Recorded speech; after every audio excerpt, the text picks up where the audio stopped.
O universo é inimaginavelmente grande. Não apenas grande, mas também imensuravelmente vasto. Antiquíssimo. Cada característica com que descrevemos o cosmos é um extremo. Quero ilustrar esse tamanho extremo com a seguinte comparação. Somos descendentes de dezenas de milhares de gerações do Homo sapiens sapiens.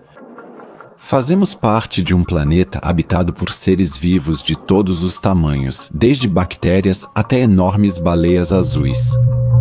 Habitamos um corpo celeste que orbita uma única estrela, a qual, por sua vez, leva mais de 200 milhões de anos para dar uma volta ao redor do núcleo galáctico da Via Láctea. Essa galáxia com mais de 1 trilhão de massas solares e habitada por 200 a 400 bilhões de estrelas que chamamos de nosso lar.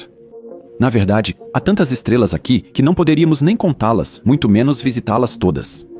E mesmo a nossa Via Láctea, e até mesmo o aglomerado de galáxias onde vivemos, o grupo local, quanto mais nos afastamos dessas estruturas, é apenas uma pequena gota galáctica em um oceano imensurável que chamamos de universo. Diante da incrível diversidade e do tamanho absoluto não só da nossa galáxia, mas do cosmos como um todo, os cientistas questionam a origem de tudo isso. Qual é a idade do universo? Com que rapidez ele está se expandindo? Qual é o seu tamanho? E quais grandezas temporais existem? E, finalmente, quais escalas existem neste universo com as quais podemos medi-lo e organizá-lo? Meus estimados espectadores, acompanhem-me hoje em uma jornada através e por diferentes escalas do universo. Vocês verão que, ao falarmos disso, não nos referimos apenas ao tamanho das galáxias ou do cosmos, mas também analisamos outras dimensões, como sua idade incrível e as estruturas incrivelmente gigantescas nas quais nós, seres humanos, existimos. É claro que nem mesmo este documentário pode fazer jus a todo o universo. Mas peço que prestem atenção se, após assistirem à história que se revelará a vocês nos próximos 50 a 60 minutos, ainda terão a mesma perspectiva sobre o cosmos e sobre suas vidas de antes. Acompanhem-me, queridos espectadores, em uma viagem pelas dimensões inimagináveis que encontramos no universo.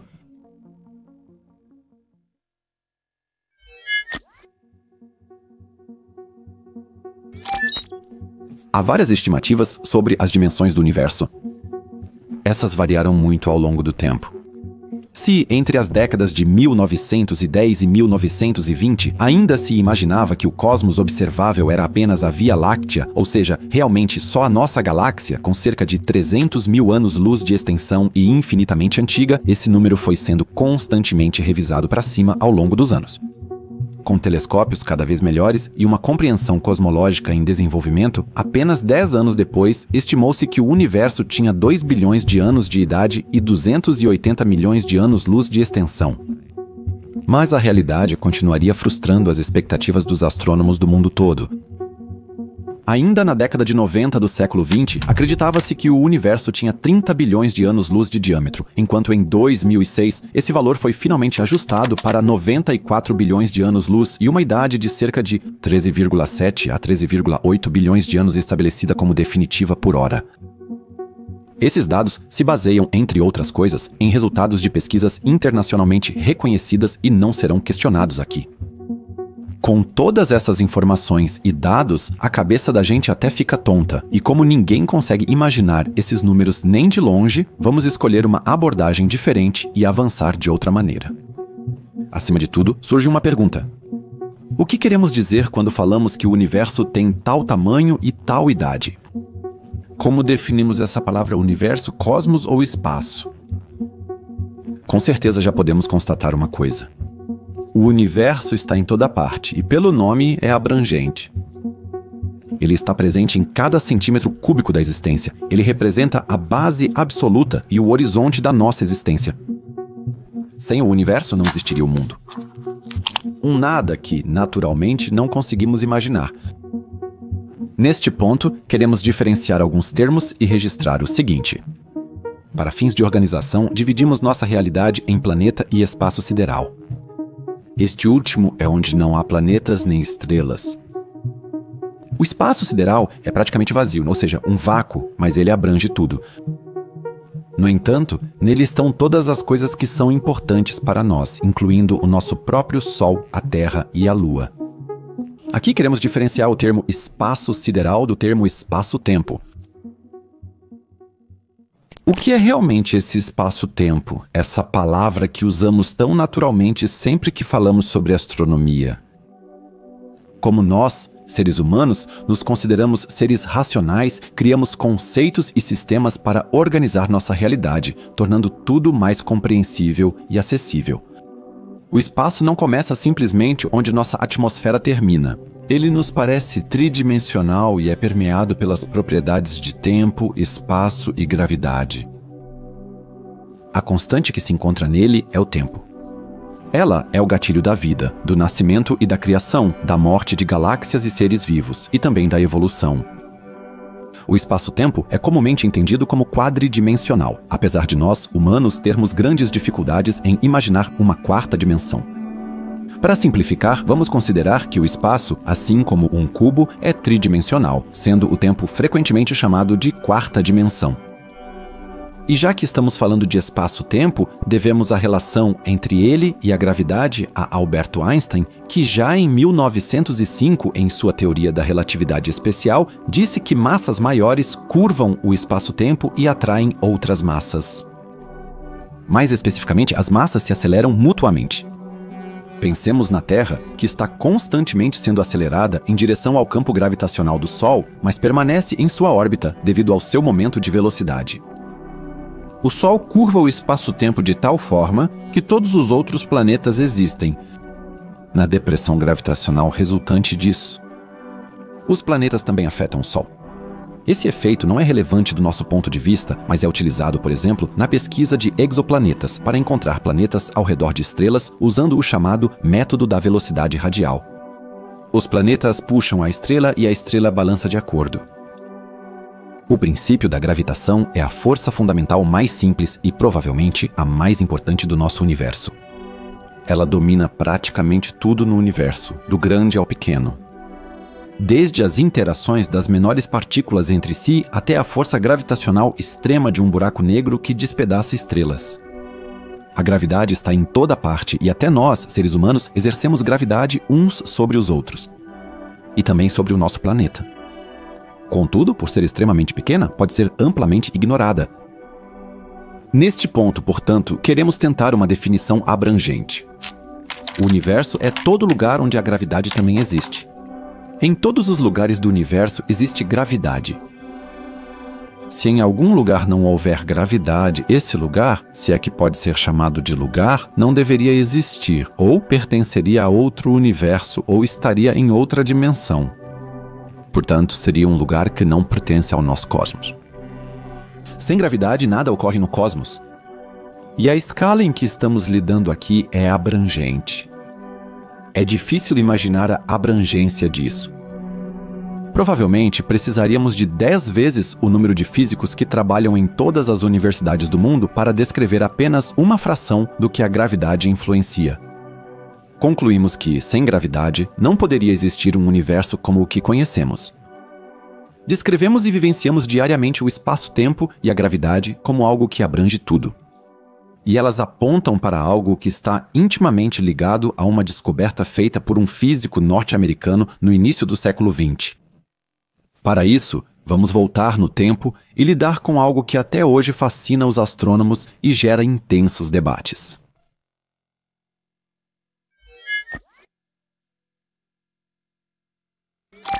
Estamos no século XX, especificamente na década de 1920. Um jovem astrônomo chamado Edwin Powell Hubble começou a mudar para sempre a nossa visão do universo. Até as pesquisas dele já se sabia que o sistema solar existia dentro da Via Láctea e que ela era uma galáxia. No entanto, não se sabia que, além da nossa, existiam outras ilhas de estrelas. Nós nos lembramos disso. Antes de Hubble, no início do século XX, pensava-se que o universo era infinitamente antigo, mas tinha apenas o tamanho da Via Láctea. Contudo, nesse contexto, nosso astrônomo favorito provou que vários objetos no céu noturno, por muito tempo considerados nebulosas ou poeira, eram na realidade galáxias inteiras. Com isso, ele expandiu a visão de mundo da humanidade. O universo não era povoado apenas pela Via Láctea, mas por milhões e bilhões de galáxias. Algumas maiores e mais brilhantes, outras menores que a nossa galáxia. Ele conduziu as pessoas para fora do seu pequeno quintal galáctico, para um mundo aberto e misterioso. Hubble classificou as galáxias espirais e descobriu o desvio para o vermelho da luz das estrelas à medida que se afastam de nós, o chamado efeito Hubble. Isso significa que quanto mais distante uma galáxia está de nós, maior é sua velocidade de afastamento e, consequentemente, maior é seu desvio para o vermelho, porque os comprimentos de onda da luz que recebemos são alongados. Isso tem a ver com o fato de que toda radiação, seja luz visível, ondas de rádio, raios X ou radiação infravermelha, se apresenta como uma onda no espectro eletromagnético. Quanto maior a frequência de uma onda, mais energia ela contém. Por isso, radiações como raios X, gama ou ultravioleta podem ser tão prejudiciais para nós. Plantas, animais e todos os micro-organismos na Terra conseguem perceber apenas uma parte minúscula do espectro. E como a luz de objetos distantes, como galáxias, tem seus comprimentos de onda esticados quando estão se afastando de nós, ela frequentemente se desloca para o infravermelho, enquanto a luz da galáxia de Andrômeda, que está se aproximando de nós e colidirá com a Via Láctea em alguns bilhões de anos, é deslocada para o azul. Com base na luz deslocada para o vermelho, os astrônomos podem dizer quão distante uma galáxia está de nós. E quando a luz da galáxia é deslocada para o azul, ela está se movendo em nossa direção, como no caso de Andrômeda. Para determinar a distância entre galáxias, é importante ter um elemento padrão cuja produção de energia seja igual em todo o universo. Trata-se de um tipo de vela padrão ou luz padrão. Esse evento pode ser percebido mais facilmente quando acontece mais distante de nós. As supernovas do tipo 1 se mostraram especialmente adequadas, pois ocorrem sempre da mesma forma no universo. Numa explosão estelar desse tipo, uma anã branca explode, estando em um sistema binário apertado e roubando material de sua estrela companheira, geralmente uma estrela em sua fase de queima de hidrogênio. Anãs brancas são os remanescentes de estrelas como o nosso Sol, ultradensas e do tamanho de um planeta, mas tão massivas quanto o nosso Sol ou até mais. Muitas anãs brancas, assim como 50% de todas as estrelas na Via Láctea, estão em sistemas binários. Em um sistema assim, sempre há uma estrela mais massiva do que a outra. A estrela mais massiva consome seu combustível mais rápido do que a menor e, em algum momento, expulsa suas camadas externas. Resta um núcleo ultradenso de carbono. Uma anã branca cujo material é tão altamente comprimido que uma colher de chá cheia de matéria pesaria várias toneladas. Quando ela se aproxima de sua companheira maior, que antes tinha menos massa, ela rouba material dela, que chega à sua superfície através de um disco de acreção. Quando a anã branca ultrapassa o limite de 1,45 massas solares, ela se torna instável e reinicia a fusão nuclear, o que desencadeia uma espécie de reação em cadeia e faz com que toda a anã branca exploda. O resultado é uma supernova do tipo 1A. E como sempre é uma anã branca com o mesmo limite de massa que explode, esse evento tem a mesma intensidade em todo o cosmos. Como as supernovas são sempre muito brilhantes e muitas vezes superam toda a sua galáxia em termos de luminosidade e produção de energia, elas podem ser usadas como velas padrão, especialmente as supernovas do tipo 1A. Se uma anã branca explode agora a 3 bilhões de anos-luz de distância, a luz recebida é mais fraca do que a de uma supernova do mesmo tipo que, por exemplo, ocorre a 500 milhões de anos-luz de distância. Se ambos os eventos de supernova forem analisados quanto à característica espectral da luz emitida igualmente, o desvio para o vermelho da supernova mais distante é significativamente maior do que o do evento de supernova mais próximo. Com base em seus cálculos de supernovas em outras galáxias, Hubble chegou a uma constante de 500 km por segundo por megaparsec, que é uma unidade para medições de distância cosmológica. Um megaparsec equivale a cerca de 3,3 milhões de anos-luz. As observações de Hubble mostraram para ele que uma galáxia que está 1 megaparsec mais distante do que outra se afasta de nós 500 km por segundo mais rápido do que sua colega mais próxima. Essa constante é chamada desde então de constante de Hubble, ou também H0. Com ela, a humanidade percebeu que o universo está se expandindo e que em algum momento ele deve ter sido minúsculo. Pois, se tudo está se expandindo, de acordo com as observações de Hubble, deve ter havido um ponto no passado distante da história do cosmos em que ele era infinitamente pequeno. O número calculado por Hubble foi significativamente reduzido até hoje, mas ainda não existe um valor definitivo sobre o qual a astronomia tenha chegado a um consenso. Hoje em dia, diz-se que a constante de Hubble deve ser de cerca de 70 a 80 km por segundo por megaparsec, mas os astrônomos ainda discutem sobre isso. Essa crise é comumente referida como a crise da cosmologia. Eu também fiz um vídeo sobre isso que deixei para vocês no primeiro comentário e na descrição. A ideia do Big Bang surgiu a partir da observação de Hubble. Há 13,7 bilhões de anos o cosmos nasceu. Desde então, ele está se expandindo. Toda a matéria, radiação e energia precisavam estar concentradas em um ponto minúsculo antes disso. O que causou o Big Bang e por que o universo continua se expandindo ainda é um mistério para os cientistas até hoje. Será que a energia gerada no Big Bang foi tão intensa que foi suficiente para expandir os limites do universo? Será que existiu ou existe realmente uma fronteira cosmológica? Está confirmado que o universo está em expansão. Aqui, portanto, nos deparamos com uma escala que vai do imensamente grande até o originalmente minúsculo e abrange tudo. O universo talvez já tenha estado concentrado em um ponto menor do que uma célula humana. Essa escala é ao mesmo tempo a maior e a mais misteriosa. Até hoje, o comportamento do universo permanece um mistério. Cientistas suspeitam que isso tem a ver com o próprio vácuo. Eles teorizam uma estranha energia do vácuo, um tipo de energia escura que impulsiona a expansão do universo. O interessante é que quanto mais vácuo existe, mais rápido o universo se expande. Com cada vez mais espaço vazio sendo criado, o cosmos, conforme mostrado por todas as observações desde Hubble, se expande de forma acelerada.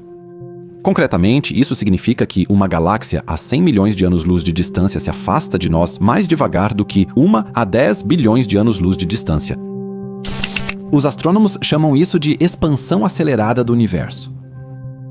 Se o universo está se expandindo cada vez mais rápido, então deve haver objetos, como galáxias e estrelas, que estão além do nosso horizonte de percepção. Isso tem a ver com o fato de que, exceto o próprio universo, nada pode se expandir mais rápido do que a luz. Devido à expansão acelerada do cosmos, existem necessariamente galáxias a mais de 13,7 bilhões de anos-luz de distância de nós. Essa conclusão levou os astrônomos a dividir o cosmos em observável e não observável. De acordo com os cálculos, cerca de 94 bilhões de anos-luz são observáveis. Isso tem a ver com o fato de que a luz das galáxias mais distantes leva mais de 13 bilhões de anos para chegar até nós. As ilhas estelares em questão estão ainda mais distantes devido à expansão acelerada do universo, chegando a até 42 bilhões de anos-luz, não importa em qual direção se observe. E agora, meus estimados espectadores, vem algo que eu mesmo não consigo explicar, mas que, segundo astrônomos renomados, é uma consequência das observações de Hubble e de muitos de seus sucessores. Enquanto o universo observável parece ter 94 bilhões de anos-luz em todas as direções, astrônomos calcularam, a partir da expansão acelerada, um tamanho para o universo não observável, ou seja, o universo real, de impressionantes 23.500 bilhões de anos-luz. Em outras palavras, 23,5 trilhões de anos-luz. Anos.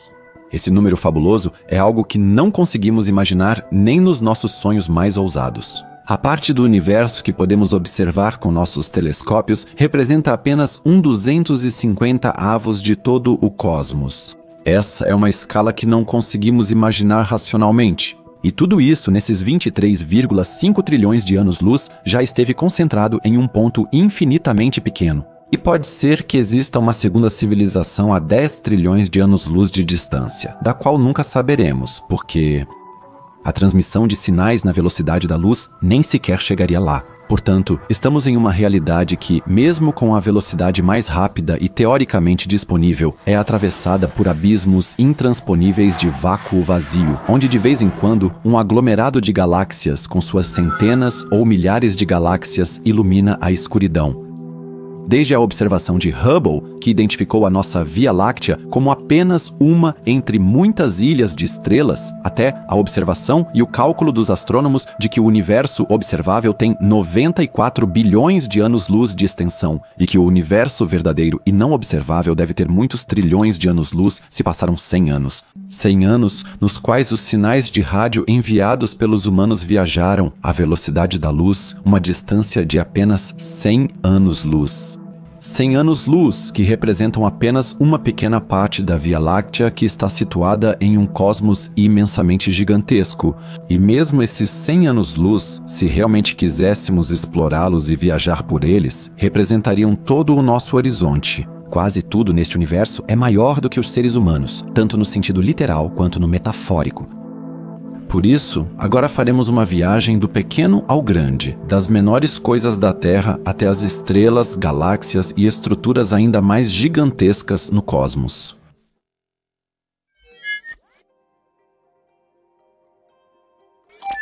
Vamos começar pequeno, bem pequeno. Todos os seres vivos da Terra são feitos do mesmo material. Hidrogênio, carbono, oxigênio e nitrogênio são os principais elementos. Moléculas das quais nós, os animais, plantas, micróbios e vírus, somos feitos. Sem esses elementos não haveria vida na Terra e vocês não estariam na situação em que eu estou contando essas coisas para vocês.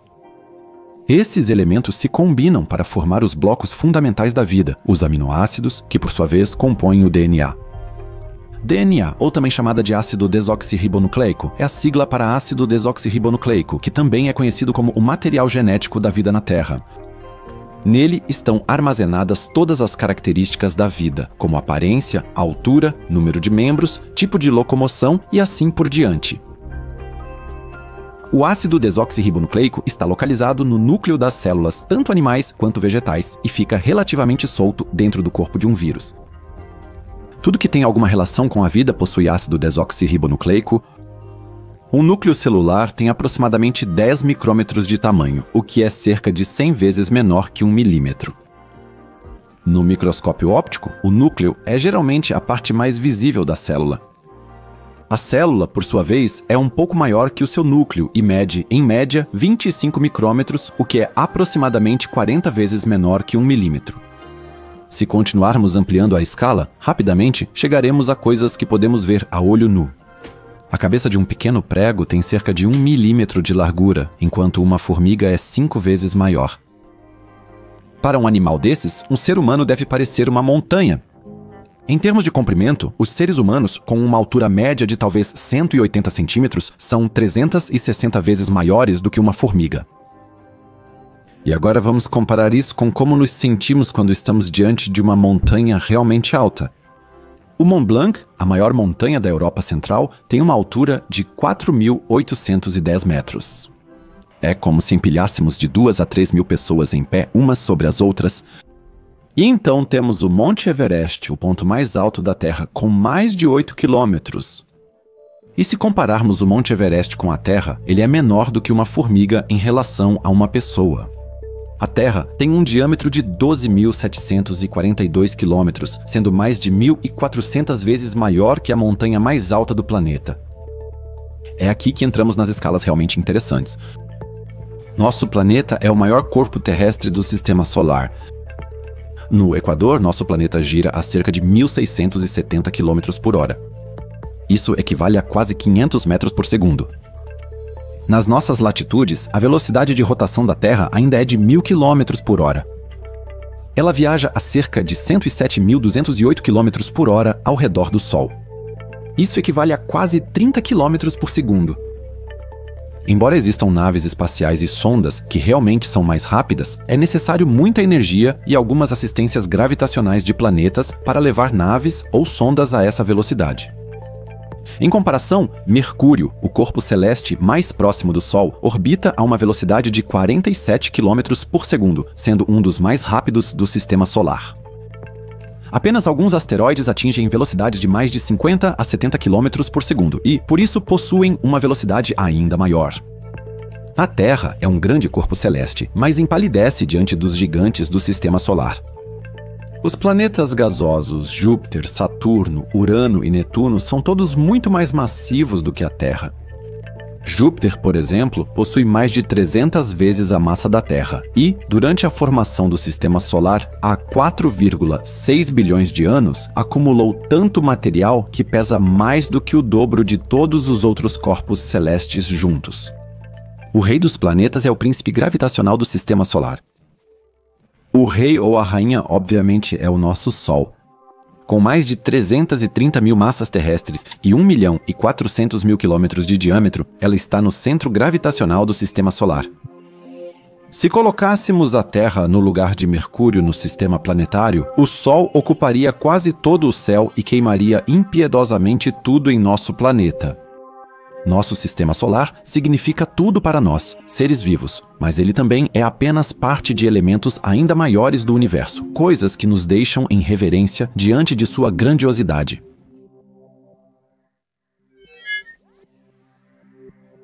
Se ampliarmos agora para fora da galáxia, veremos que o nosso Sol, sem surpresa, é apenas um entre centenas de bilhões de estrelas que se perdem diante da imensidão de pontos brilhantes nela contidos. É impossível reconhecermos o nosso Sol e só conseguimos saber onde ele realmente está por meio de uma marcação. A nossa Via Láctea, que antes se pensava medir todo o universo, é uma imensa ilha de estrelas, um lar sobre o qual não sabemos se já produziu outras civilizações além da nossa. A galáxia, como também chamamos a Via Láctea, possui um diâmetro de aproximadamente 120 mil anos-luz e uma espessura do seu disco de cerca de 3.000 a 6.000 anos-luz. O centro da galáxia é um pouco mais pronunciado e possui um diâmetro de 16 mil anos-luz. A galáxia, ao longo dos bilhões de anos desde sua existência, canibalizou muitas outras galáxias e, com isso, aumentou sua massa, tamanho e o número de estrelas. Resquícios de outras galáxias que ainda estão em colisão com ela podem ser vistos na forma de enormes fluxos de estrelas, restos de massacres galácticos que, no futuro, só acontecerão novamente com a galáxia de Andrômeda. Nossa galáxia contém de 100 a 300 bilhões de estrelas e uma massa impressionante de 1,5 trilhões de massas solares. Além da massa visível, composta principalmente por estrelas, gás e poeira, a Via Láctea também possui uma quantidade ainda desconhecida da chamada matéria escura. Não entraremos em detalhes sobre isso aqui. Mas esse tipo de matéria não detectável está presente em todas as galáxias. Principalmente nos halos, as regiões externas de uma galáxia. Ela compõe a maior parte da matéria deste universo, mas até agora ainda não foi detectada diretamente. A Via Láctea está conectada à Grande Nuvem de Magalhães, uma galáxia anã por meio de pontes de hidrogênio que se estendem por várias centenas de milhares de anos-luz. Alguns astrônomos acreditam que ela apenas passa pela Via Láctea, enquanto outros acham que ela é uma galáxia satélite da Via Láctea. Ela é significativamente menor do que a nossa galáxia e não possui nenhuma estrutura visível. A cerca de 160 mil anos-luz de distância, ela é, junto com Andrômeda, uma das poucas galáxias que podem ser vistas a olho nu. Ela, a Via Láctea, Andrômeda e outras galáxias como Triângulo fazem parte do grupo local, nosso aglomerado local de galáxias. Esse grupo inclui galáxias em um raio de cerca de 5 a 7 milhões de anos-luz. Esse aglomerado de galáxias se caracteriza pela ligação gravitacional entre todos os membros. Se elas eventualmente colidirão e se fundirão em uma única galáxia elíptica gigante, isso só é certo por enquanto para Andrômeda e a Via Láctea. Se Triângulo ou a Grande Nuvem de Magalhães também serão vítimas desse cataclismo galáctico, isso ainda está nas estrelas. Uma das galáxias mais distantes de nós no grupo local é a chamada Galáxia Sextante. A cerca de 4,4 milhões de anos-luz de distância, ela brilha como uma joia cósmica em uma imagem no espectro visível. Ela possui uma forma levemente arredondada e, em seu passado, foi abalada por inúmeras explosões de supernovas que lhe deram a aparência atual. Ela é ainda menor do que a própria Pequena Nuvem de Magalhães, com um diâmetro de apenas 5 mil anos-luz. Ou seja, ela tem quase a mesma largura que a espessura mínima da Via Láctea. No entanto, Sextans é conhecida como uma galáxia onde numerosas novas estrelas estão se formando.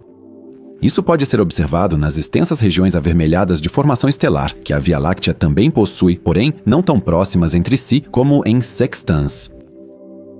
Quantas regiões de formação estelar sextans realmente possui? Nós não podemos dizer. No entanto, pode-se constatar que toda a galáxia está repleta delas. Aglomerados de galáxias, como o pouco espetacularmente chamado grupo local, são, sem exceção, partes de superaglomerados de galáxias ainda maiores ligados gravitacionalmente de forma frouxa. Mais precisamente, o grupo local faz parte do superaglomerado de Virgem, um superaglomerado que abrange pelo menos 100 milhões de anos-luz, cujo centro é o aglomerado de Virgem. O grupo local, com suas poucas galáxias, faz fronteira com os dois aglomerados de galáxias Sculptor e Maffei 81. Todos os três estão bastante distantes do aglomerado de Virgem e localizam-se mais nas regiões externas do superaglomerado de Virgem. Os próximos maiores aglomerados de galáxias são o Fornax e o Eridanus, nomes que poderiam ser usados em livros de ficção científica. Aqui vai uma breve explicação sobre a terminologia. O aglomerado de Virgem é um gigantesco aglomerado de galáxias e consiste exclusivamente de galáxias, enquanto o superaglomerado de Virgem é o nome do agrupamento de aglomerados de galáxias, dos quais Virgem é justamente o maior aglomerado de galáxias. O nosso grupo local também é um aglomerado de galáxias, mas é insignificante e quase imperceptível quando o comparamos com Virgem, Ursa Maior, Fornax ou Eridanus. Estima-se que no superaglomerado de Virgem existam mais de 2.000 galáxias do tamanho da Via Láctea, ou até maiores. A massa desse aglomerado de galáxias é tão grande que ele atrai todos os outros aglomerados num raio de mais de 200 milhões de anos-luz. O grupo local, e isso é tanto interessante quanto de deixar a cabeça girando, está se afastando do aglomerado central de galáxias de Virgem a 1.000 km por segundo. No entanto, em relação à expansão do universo, no geral, eles estão se movendo em direção a ele. Esse fenômeno é chamado de queda em Virgem. Eu já produzi um vídeo sobre isso há alguns anos. A queda significa que, quanto mais distantes as galáxias estão umas das outras, mais rápido elas deveriam, na verdade, se afastar devido à expansão do universo. Se elas estiverem gravitacionalmente ligadas e a velocidade de atração, por exemplo, do aglomerado de Virgem, for maior do que a velocidade de expansão com que a Via Láctea se afasta desse aglomerado, ou vice-versa, então, no total, ocorre uma aproximação.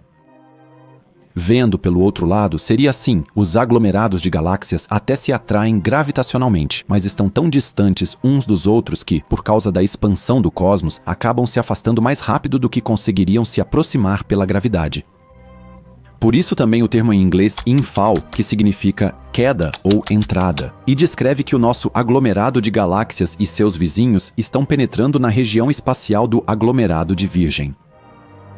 Mas agora segurem-se firme. Na nossa jornada das pequenas até as grandes coisas do universo, ainda estamos longe do fim. O superaglomerado de Virgem, por sua vez, faz parte de uma estrutura ainda muito maior. Ele faz parte de um chamado superaglomerado de galáxias, ou seja, um agrupamento de superaglomerados que, por sua vez, são agrupamentos de aglomerados de galáxias. Esse superaglomerado de galáxias tem o nome poético e pouco conhecido de Laniakea. Ele contém nada menos que mais de 100.000 galáxias e possui uma extensão de mais de 520 milhões de anos-luz. A descoberta de Laniakea, em um trabalho publicado por uma equipe de pesquisadores da Universidade do Havaí em 2014, mostrou que o superaglomerado de Virgem, com suas várias milhares de galáxias, é apenas um pequeno braço de Laniakea. Essa estrutura é enorme e faz fronteira, em suas bordas quase imperceptíveis, com os vazios do universo, imensos espaços vazios no cosmos onde quase não existe matéria.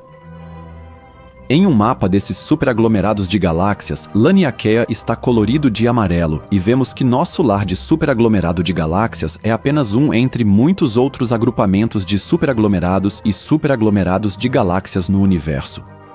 O número de superaglomerados de galáxias é inevitavelmente menor do que o de aglomerados de galáxias ou de simples aglomerados. Mas o fato de que existem tantos deles, mesmo assim, diz muito sobre o tamanho do universo. O tamanho de Laniakea permite reconhecê-lo como parte daquela estrutura semelhante a veias e redes que atravessam o universo. Ela contém, entre outras coisas, o superaglomerado de Hidra Centauro, que é o vizinho mais próximo de Virgem. Interessante é que Virgem e Hidra Centauro estão se aproximando um do outro.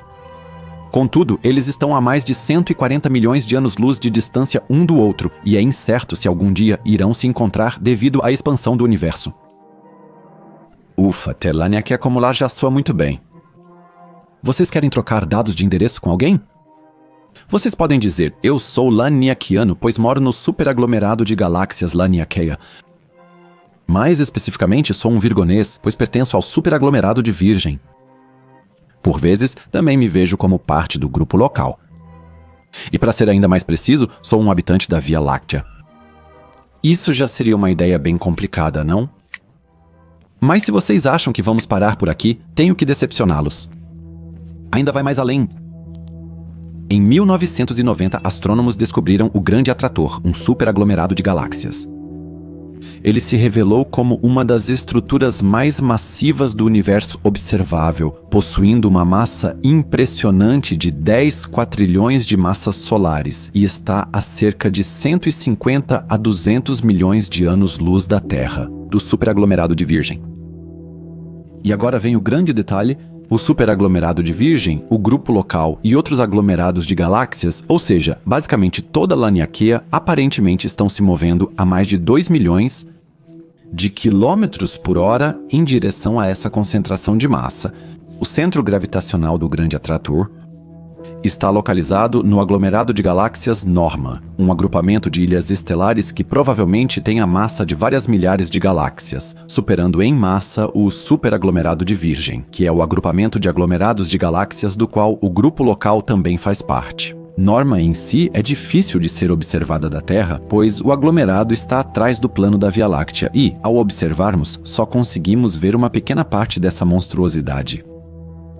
Em outras palavras, Norma reuniu em um único aglomerado de galáxias mais massa do que todos os muitos aglomerados de galáxias do superaglomerado de Virgem juntos. E o Grande Atrator, ou seja, esse superaglomerado, deve ser dezenas de vezes mais massivo do que Norma. Não é de se admirar que seja a estrutura mais massiva conhecida no cosmos.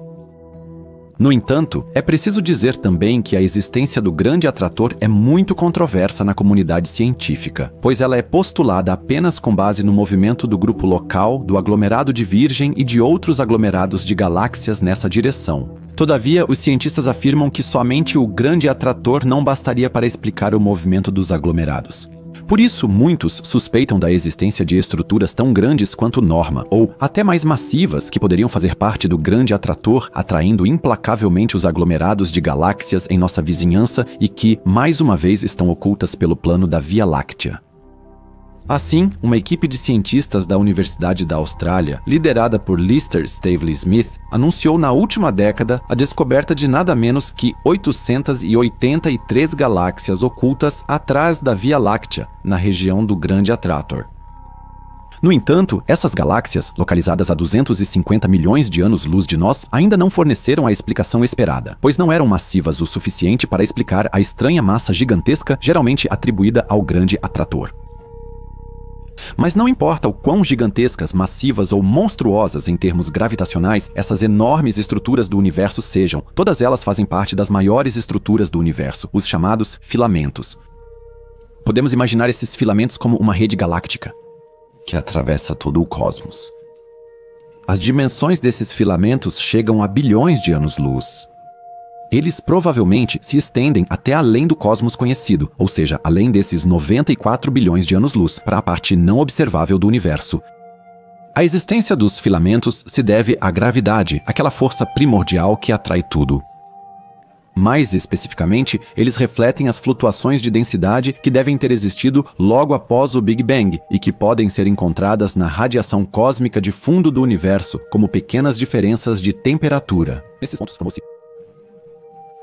A matéria foi se acumulando gradualmente durante o desenvolvimento do universo, por isso não surpreende que a maioria das galáxias, aglomerados de galáxias, superaglomerados e outras estruturas maiores sejam encontrados nesses locais. E aqui temos agora o círculo completo das pequenas coisas do universo até as maiores estruturas. Tudo neste universo pode, mais uma vez, ser rastreado até o Big Bang. Esta é a verdadeira, incompreensível escala do universo, que reina visível e invisível ao mesmo tempo na estrutura do universo, embora já tenham se passado 13,7 bilhões de anos. Ele é responsável por fazer com que a matéria se organize em filamentos onde se formam galáxias, que por sua vez se agrupam gravitacionalmente em aglomerados de galáxias, que juntos formam superaglomerados e, por fim, se unem em superaglomerados de galáxias, dos quais Laniakea é apenas um entre muitos. Essas escalas não apenas nos deixam atônitos, mas também paralisados em reverência diante da força primordial do universo.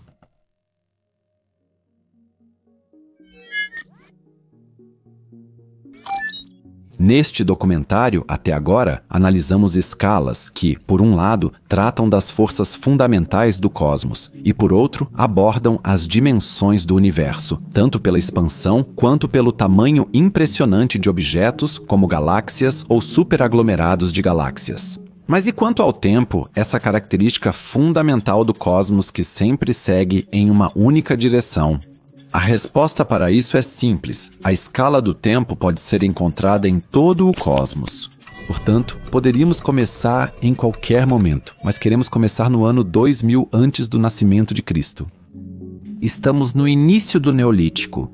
Os egípcios estão começando a usar um calendário de 365 dias na Europa, tribos germânicas estão em guerra entre si. Se olhássemos para o céu estrelado daquela época, ficaríamos um pouco surpresos. A estrela Alpha Draconis, também conhecida pelo seu nome próprio Tuban, está a 300 anos-luz da Terra e, na maioria das culturas do mundo daquela época, ocupa o papel de estrela polar, que hoje pertence à Stella Polaris. Fica rapidamente claro que até mesmo o aparentemente imutável céu estrelado muda com o passar do tempo. Isso se deve principalmente ao fato de que as estrelas da Via Láctea não apenas orbitam o centro galáctico e todas possuem uma velocidade própria, mas também porque o eixo da Terra no espaço não é estável e realiza um movimento de precessão em um ritmo de 25.700 anos.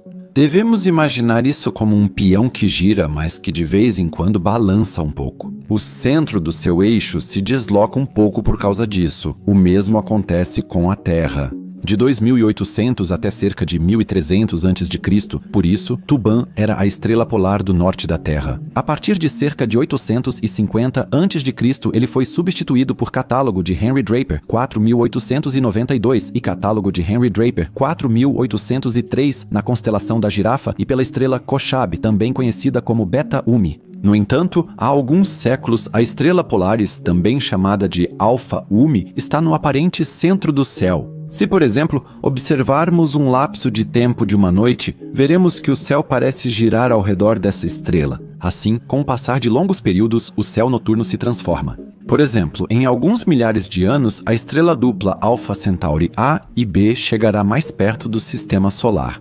A distância entre a estrela e a Terra será de apenas cerca de 3 anos-luz.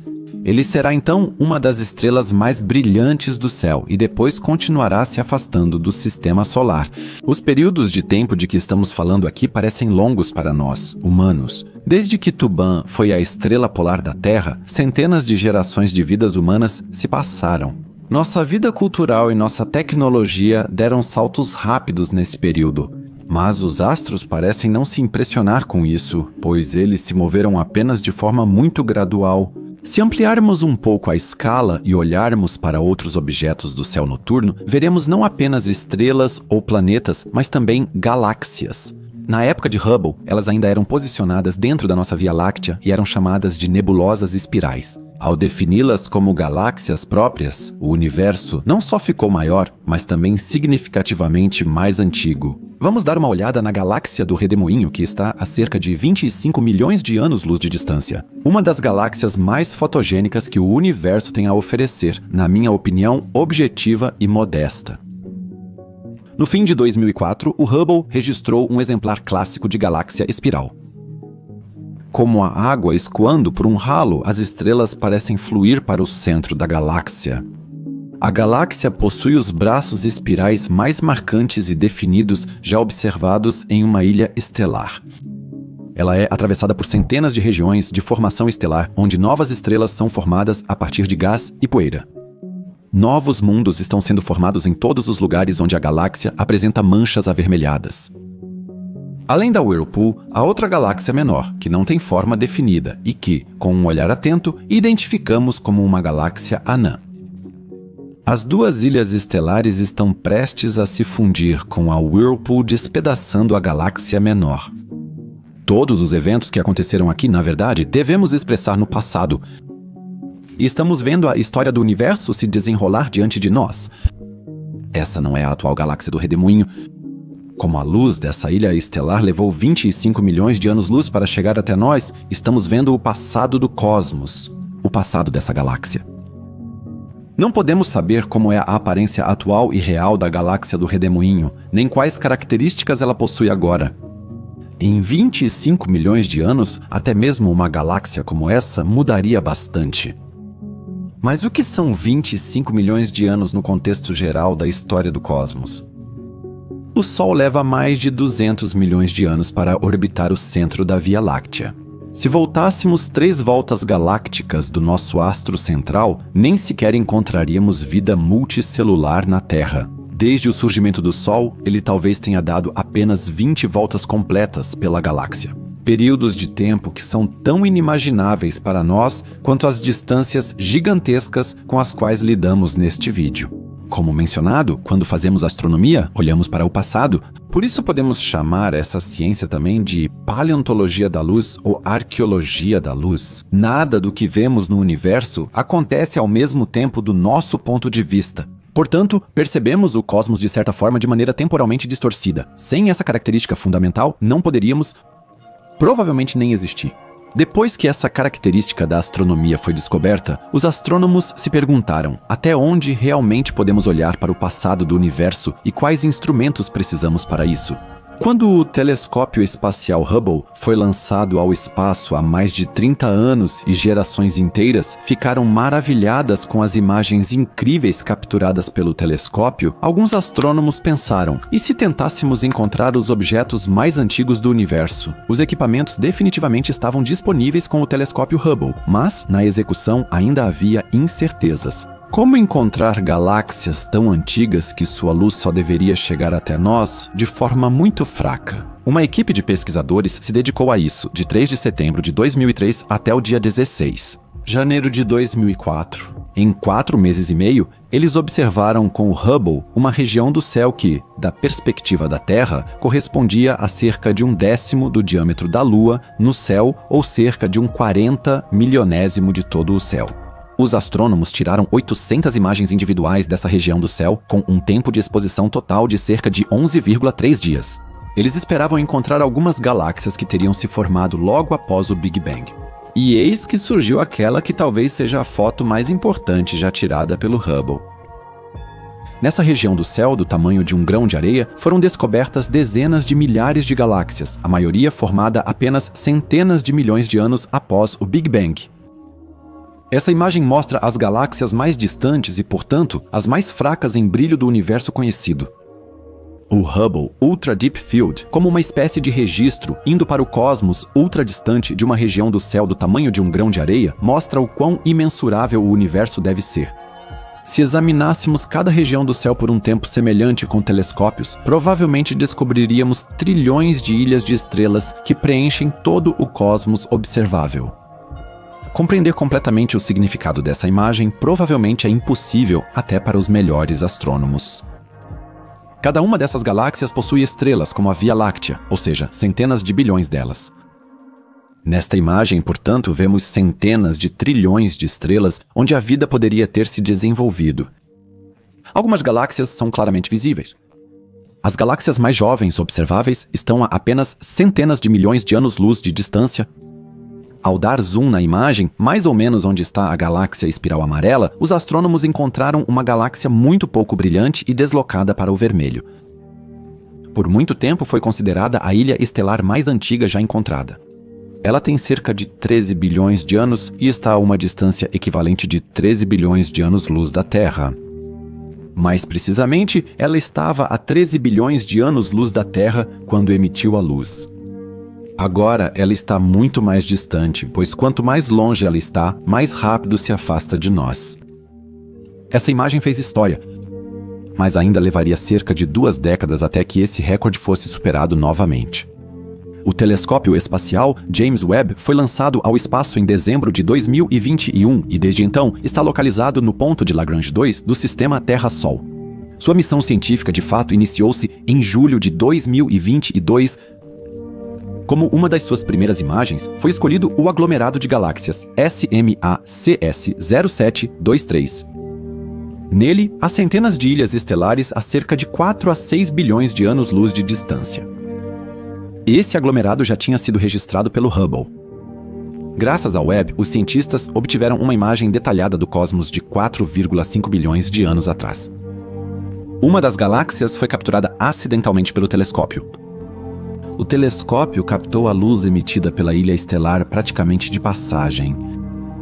Com isso, foi encontrada uma galáxia muito antiga que, segundo os cientistas, deve ter se formado apenas 300 milhões de anos após o Big Bang. Muitos pesquisadores têm certeza de que, com isso, o Webb quebrou o recorde do telescópio Hubble da galáxia mais antiga já encontrada. No entanto, as galáxias descobertas por ambos os telescópios estão tão distantes que sua forma, aparência exata, tamanho e massa não são conhecidos. Por causa de sua idade e distância enormes, essas galáxias surgiram pouco depois do Big Bang. Para nós, elas são muito antigas, mas na verdade representam um momento na história do cosmos em que eram muito jovens. Portanto, estamos olhando para as galáxias mais jovens e também mais distantes que conseguimos registrar até agora. No entanto, assim como as escalas de tamanho e distância, a escala temporal também tem um limite, mais uma vez, o Big Bang. Tudo o que, em termos de tempo, chega até 300 mil anos após o Big Bang não pode ser observado por nós, pois o universo até esse momento ainda não era transparente para a radiação. Só através da radiação cósmica de fundo ou da estrutura do cosmos é que podemos tirar conclusões sobre a forma do universo e sobre como o universo poderia ter sido antes desse período.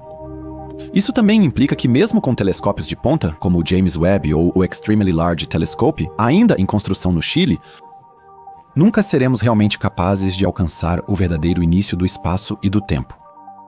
Essa é uma escala que simplesmente está fora do nosso alcance.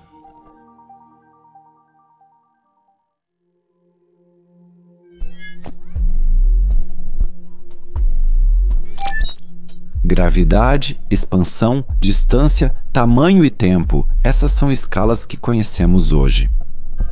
Mas não deve ser segredo que há ainda mais? E as estrelas e os buracos negros ou as estrelas de nêutrons? Quão pesados podem ser os objetos mais densos do universo? Quanta energia é criada em uma supernova ou em um raio gama? Com que outra ordem poderíamos nos ocupar neste universo?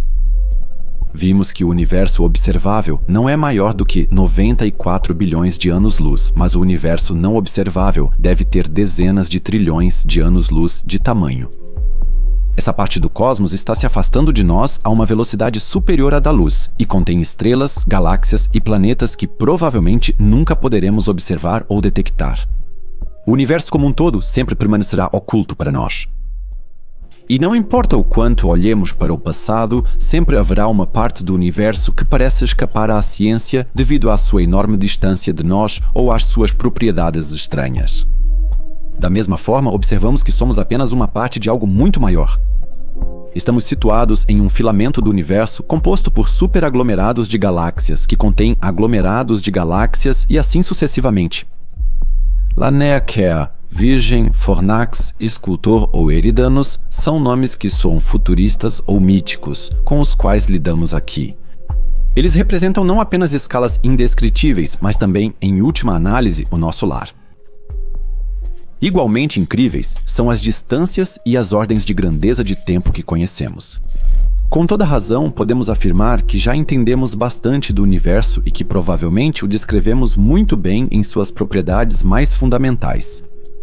No entanto, ainda não podemos imaginar de onde vêm essas propriedades e quais escalas desempenham um papel nelas. Por isso, parece sensato, apesar das escalas imensas com as quais a astronomia lida, voltarmos de vez em quando nossa atenção para nós mesmos. Lembramos da formiga, para quem os humanos devem parecer montanhas ambulantes. Se as formigas tivessem um pensamento individual como o nosso, sem querer dizer que são animais tolos, elas poderiam até nos descrever e entender, mas talvez nunca descobrissem os mecanismos mais fundamentais que nos movem. Elas teriam que aceitar que vivem em um mundo de gigantes. O mesmo acontece conosco. Nós temos que lidar com o fato de que este cosmos é mais antigo, maior e mais vasto do que jamais poderíamos imaginar. Nenhum número do mundo pode descrever o que a astronomia quer nos ensinar com imagens das galáxias mais antigas ou das maiores estruturas. Modéstia. Aceitemos o que temos e busquemos novidades apenas dentro das nossas possibilidades. Assim, também aprenderemos a ter paciência e com o tempo, ou seja, ao longo de centenas de gerações, o universo também mudará. Descreveremos essas mudanças, talvez as veremos e notaremos no céu estrelado. Paciência e contentamento são duas habilidades da nossa espécie para lidar melhor com a escala incontrolável chamada tempo ou com a imensidão do universo. Acima de tudo, não controlaremos o tempo, mas o suportaremos de forma mais agradável e significativa. O envolvimento com as estrelas pode ser um caminho para descobrir esse significado. A Terra, um corpo celeste quase esférico, é vários quilômetros mais larga no Equador do que de norte a sul. Para nós, nosso planeta azul é mais do que um lar. A humanidade o modificou de diversas formas, para seu próprio proveito. Nem sempre para beneficiar o meio ambiente, mas para exercer seu poder. Este planeta mede cerca de 12.472 km e gira no Equador a 1.674 km por hora. As rotações e velocidades da Terra, imperceptíveis para nós, têm um impacto decisivo no clima e na vida de todos os seus habitantes. A força de Coriolis afeta o movimento da água e do ar. Ela faz com que os ventos e as correntes marítimas se movam para a direita no hemisfério norte e para a esquerda no hemisfério sul. A rotação da Terra causa o abaulamento equatorial já mencionado no início e faz com que as estrelas pareçam se mover por todo o céu. E por fim, ela influencia a astronomia, que com telescópios baseados na Terra observa principalmente à noite, enquanto estações de observação no espaço não dependem da noite e podem observar quase sem pausa. O movimento das estrelas, do Sol, da Lua e dos planetas provavelmente também levou o astrônomo grego Cláudio Ptolomeu a considerar a Terra como o centro do universo. Essa chamada visão de mundo geocêntrica sustentou até a era moderna a ideia de que tudo girava ao redor do nosso planeta. Segundo Ptolomeu, os corpos celestes se moveriam em órbitas perfeitamente circulares, o que correspondia à crença da época de que o círculo era a forma geométrica mais perfeita e, portanto, adequada para todos os movimentos no céu. Para explicar o movimento irregular dos objetos celestes, o astrônomo grego criou órbitas circulares menores. Os planetas se movem ao longo desses círculos menores enquanto percorrem o círculo maior. No final, todos os corpos estavam embutidos em esferas de cristal invisíveis, que mantinham os astros no céu e sem as quais tudo desmoronaria. Essa visão de mundo perdurou até o século XVI, até que Copérnico provou que não era a Terra, mas sim o Sol que estava, pelo menos, no centro do sistema solar. E de fato poderíamos pensar que no céu tudo é bidimensional. Só com o conhecimento da astronomia dos últimos séculos e com a ideia do universo como um espaço tridimensional, a humanidade conseguiu compreender as verdadeiras dimensões do cosmos. Ele abrange bilhões de anos-luz e se estende em todas as direções de forma tão vasta que, literalmente, não há fim à vista. A questão de saber se o universo é infinito foi levantada não apenas por físicos, mas também por filósofos e outros pensadores. Mas será que a questão do infinito deve preocupar não só os físicos, mas também a nós hoje? O cosmos é infinito? Para onde se estende o universo, se não em todas as direções? E finalmente, a pergunta das perguntas e o tema do vídeo de hoje. Qual é a forma, qual é a geometria fundamental do universo? Preparem-se e juntos vamos explorar a forma do universo. Tentaremos hoje nos aproximar da forma do cosmos. E claro, vamos falar também sobre sua geometria concreta. O universo é plano e possui curvatura zero, hiperbólico com curvatura negativa ou esférico com curvatura positiva? Ele é limitado ou potencialmente infinito? Hoje queremos abordar, em uma explicação bem abrangente, a forma do cosmos e investigar onde e como vivemos, além de quais seriam os impactos e consequências que o formato do universo teria sobre o nosso conhecimento dele. Vamos nos lembrar das aulas de matemática. Já na escola primária, aprendemos a usar o esquadro e a régua. Mediamos triângulos, retângulos e, em séries mais avançadas, também os raios de círculos, elipsoides e figuras geométricas com vários lados. Determinávamos sua área em centímetros quadrados e aprendíamos como transferir os conceitos matemáticos abstratos para a realidade. No entanto, assim que pensamos na geometria do cosmos, imagens de planetas gigantescos, estrelas distantes e galáxias ainda mais distantes começam a girar em nossas mentes. E, acima de tudo, pensamos em uma coisa: na escuridão do vácuo, nesse espaço vazio onde não há nada que possa refletir fótons e que, por isso, nos aparece como a ausência de todas as cores. Como poderíamos obter aqui uma forma do universo se o universo se define principalmente pela ausência de matéria na maior parte do seu volume? O universo nos aparece, antes de tudo, tridimensional.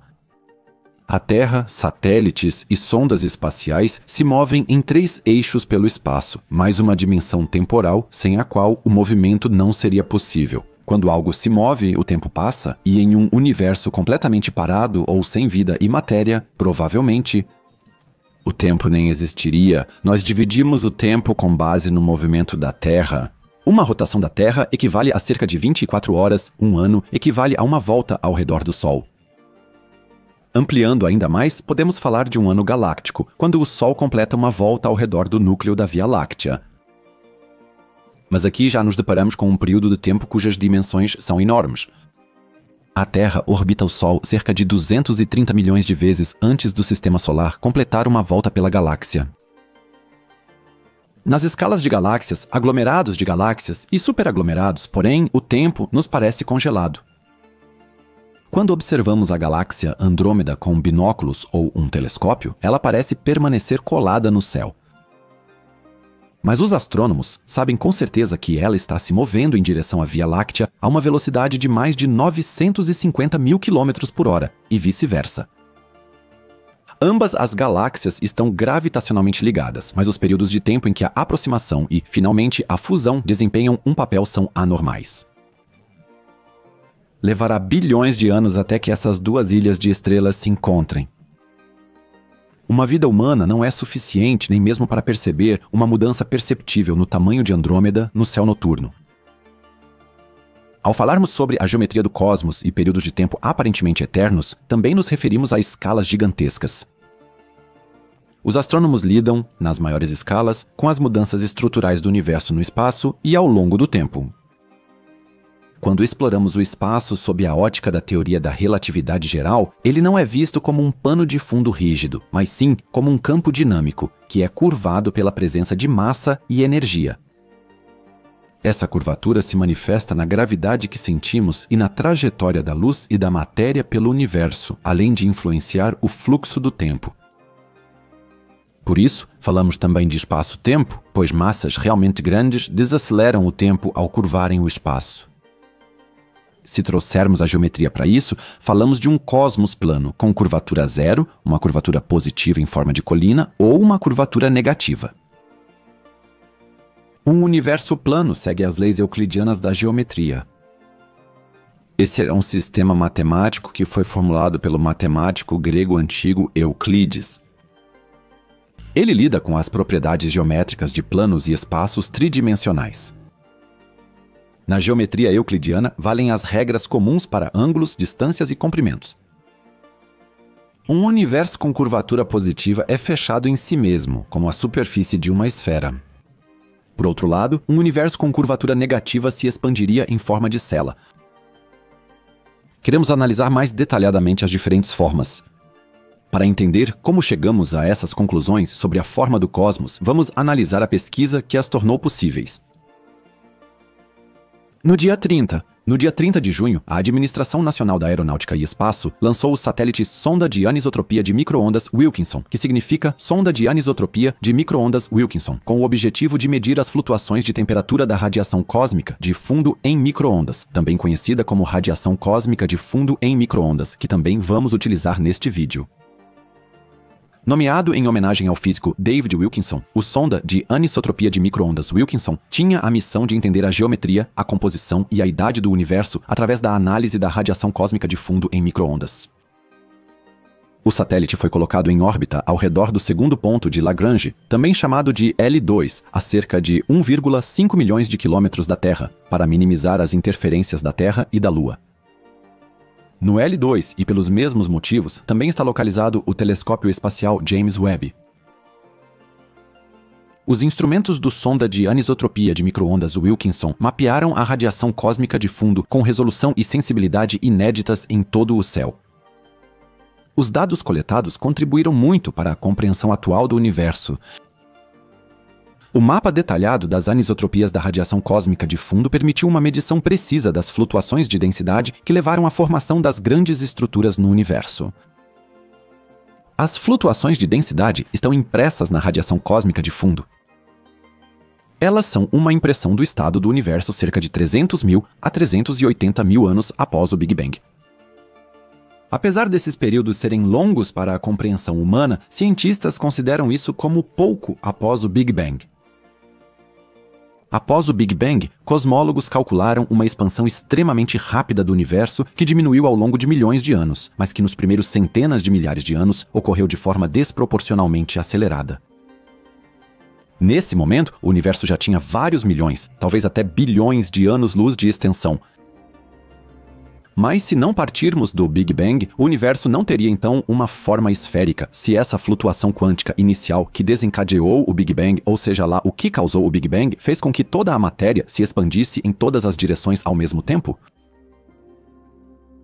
O satélite sonda de anisotropia de microondas Wilkinson fez uma espécie de cartografia do universo primitivo. Nesta imagem famosa da radiação cósmica de fundo, é possível ver claramente diferentes regiões. As manchas vermelhas indicam regiões mais densas, já as azuis mostram áreas menos densas do universo primitivo. Se imaginarmos que as regiões densas se contraem cada vez mais devido à gravidade, rapidamente chegamos à estrutura atual do cosmos, com seus filamentos e vazios. As regiões avermelhadas contêm a matéria precursora de estrelas e planetas, enquanto as regiões azuladas contêm muito pouca matéria. Provavelmente, mesmo nas regiões menos densamente povoadas, uma ou outra galáxia se formou, mas a maior riqueza de ilhas estelares encontramos claramente nas regiões mais massivas. O momento da liberação da radiação é, aliás, também chamado de desacoplamento ou recombinação. Um momento anterior a 300 mil até 380 mil anos após o Big Bang não pode ser alcançado pelo sonda de anisotropia de microondas Wilkinson, pois o cosmos, antes desse período, ainda não era transparente para a radiação. Podemos imaginar o universo primitivo como um pão? Ele contém pequenos buracos de ar que se formam durante o cozimento. No começo, quando ainda não era pão, mas apenas massa, só existiam pequenas diferenças de densidade e nada podia passar por ali. Só depois do processo de assar é que o pão ficou permeável. Assim acontece com o universo primitivo. A radiação cósmica de fundo em microondas é a radiação mais antiga que podemos receber do universo. E ao observarmos o mapa feito pela sonda de anisotropia de microondas Wilkinson, estamos vendo o universo quando ele tinha apenas 300 mil a 380 mil anos de idade. Mas a sonda de anisotropia de microondas Wilkinson descobriu algo que os astrônomos até cerca de 20 anos atrás não esperavam e que os colocou em posição de fazer afirmações precisas sobre o universo. Para isso, vamos permanecer por mais um tempo no universo primitivo, quente, denso e impenetrável à luz. Os efeitos opostos da gravidade e da radiação geraram oscilações na forma de enormes ondas sonoras, que se parecem com uma pedra lançada na água, fazendo a superfície ondular. Elas são chamadas de oscilações acústicas bariônicas e ocorriam em todas as escalas possíveis. Elas atravessaram regiões densas e menos densas do universo quente e denso por até 400 mil anos. Aliás, elas são chamadas de bariônicas porque essas oscilações afetavam apenas a matéria visível, a matéria bariônica, diferente da matéria escura, que aparentemente não foi afetada por essas oscilações. Quando a radiação cósmica de fundo foi liberada, isso também significou que as oscilações pararam completamente. Porém, seu estado foi registrado na radiação cósmica de fundo, permitindo-nos usá-la para observar o momento do desacoplamento.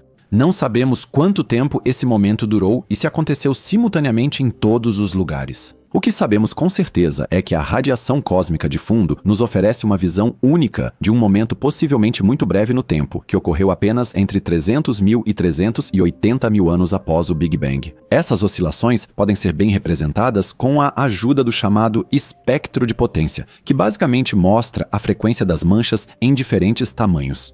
Resumindo, esse diagrama representa as diferenças de temperatura da radiação cósmica de fundo e o quão grandes elas são no céu. O ponto máximo aqui, por exemplo, é uma oscilação ou uma onda sonora que corresponde a uma largura de 1 grau no céu, se dividirmos o céu em 360 graus. Isso significa que essa oscilação ocorreu apenas uma vez nessa região. Se pegarmos, por exemplo, outro ponto em um vale, aqui a mistura de massa e radiação está justamente em contração no momento do desacoplamento. No segundo topo de onda, ou na segunda onda sonora, teríamos então a segunda oscilação, seguida de outra contração e assim por diante. As diferentes posições dos pontos individuais no gráfico nos mostram, portanto, quais oscilações estavam exatamente no seu ponto máximo ou mínimo no momento do desacoplamento. Isso, por sua vez, não depende apenas da densidade e do conteúdo energético da mistura de matéria e radiação, mas também daquele fator que os astrônomos tentam decifrar, a forma do universo. Vamos recapitular rapidamente neste ponto. A radiação cósmica de fundo, também conhecida como radiação cósmica de fundo em micro-ondas, abriu para os astrônomos uma janela para o passado do nosso universo, que surgiu logo após o Big Bang. As flutuações de temperatura observadas nela permitiram obter insights sobre a estrutura e a composição do universo primitivo. Os efeitos conflitantes da radiação, gravidade e matéria, por sua vez, causaram oscilações chamadas oscilações acústico-bariônicas, que aparecem no mapa da radiação cósmica de fundo em micro-ondas como círculos discretos, e parecem como se uma criatura gigantesca tivesse lançado uma pedra gravitacional na matéria do universo, causando ondas ondulantes. Assim, os padrões e flutuações de temperatura na radiação cósmica de fundo em micro-ondas são um reflexo direto das condições do universo primitivo. Esses parâmetros permitem deduzir dados importantes como temperatura, densidade da matéria luminosa e escura e algumas outras propriedades do jovem cosmos. Uma característica especialmente importante derivada das flutuações de temperatura e densidade da radiação cósmica de fundo em micro-ondas é a densidade média da matéria no universo primitivo. A densidade da matéria está ligada à chamada densidade crítica, que determina a geometria do universo. Se a densidade da matéria corresponder exatamente a essa densidade crítica, o universo é plano. Uma densidade abaixo ou acima dessa densidade crítica significaria que o universo tem uma geometria aberta ou fechada. A densidade crítica é uma característica fundamental do cosmos e ela influencia não apenas o universo que existe atualmente, mas também o seu destino. Mas como calcular a densidade do universo se nem sequer conhecemos todos os seus planetas, estrelas e galáxias? Bem, os astrônomos trabalham com valores aproximados, já que não podem saber de tudo, mas com base nas observações feitas até agora por satélites, telescópios terrestres e espaciais, eles já têm uma ideia relativamente boa de como o cosmos é estruturado. Para isso, eles utilizam a equação de Friedmann, uma série de equações derivadas da teoria da relatividade geral de Albert Einstein. Elas são a ferramenta principal para cálculos. Essas equações levam em consideração vários fatores importantes, incluindo a densidade de massa, a pressão, a taxa de expansão do universo e até mesmo o papel da energia escura. A densidade crítica está intimamente ligada à constante de Hubble, um valor que descreve a taxa de expansão atual do universo. Com a ajuda de Planck, sonda de anisotropia de micro-ondas Wilkinson e outros observatórios espaciais, os astrônomos calcularam um valor para a densidade crítica de cerca de 10 elevado a menos 26 kg por metro cúbico. Mas o que esse valor significa? Se pegarmos toda a matéria contida em estrelas, buracos negros, planetas, gás e poeira e a distribuirmos por todo o cosmos, teríamos aproximadamente 6 átomos de hidrogênio por metro cúbico. Na Terra, isso equivale a um vácuo praticamente perfeito. Mas, se considerarmos que, no universo, o vazio ocupa a maior parte do espaço e a matéria representa apenas uma fração minúscula do volume total, temos uma densidade média extremamente baixa, distribuída por todo o universo. A densidade crítica, por sua vez, não recebe esse nome à toa. Ela se baseia, entre outras coisas, em duas forças opostas, a gravidade e a expansão. Essa densidade representa um valor exato, no qual a densidade média da matéria no universo é tal que as forças da gravidade, que tende a atrair a matéria do universo, e da expansão, que resulta de uma combinação da energia escura e do impulso inicial de expansão do universo, estão em perfeita harmonia.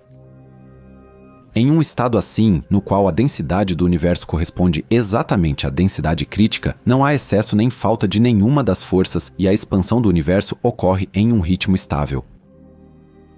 Isso significa que o universo não corre o risco de colapsar sobre si mesmo, porque as forças gravitacionais são muito fortes, nem de entrar em uma expansão descontrolada e cada vez mais rápida, porque as forças expansivas dominam. O resultado aqui seria um universo plano, cuja geometria e destino futuro são determinados de forma única por esse equilíbrio. Mas a densidade crítica vai muito além do seu papel como ponto de equilíbrio entre expansão e contração. Ela também determina a geometria fundamental do universo. E se a densidade média correspondesse à densidade crítica, qual seria a forma do universo, quais propriedades ele teria e qual seria o seu destino? No entanto, para chegarmos a um universo plano, precisamos considerar outra coisa que lhe é própria: sua expansão e a inflação cósmica.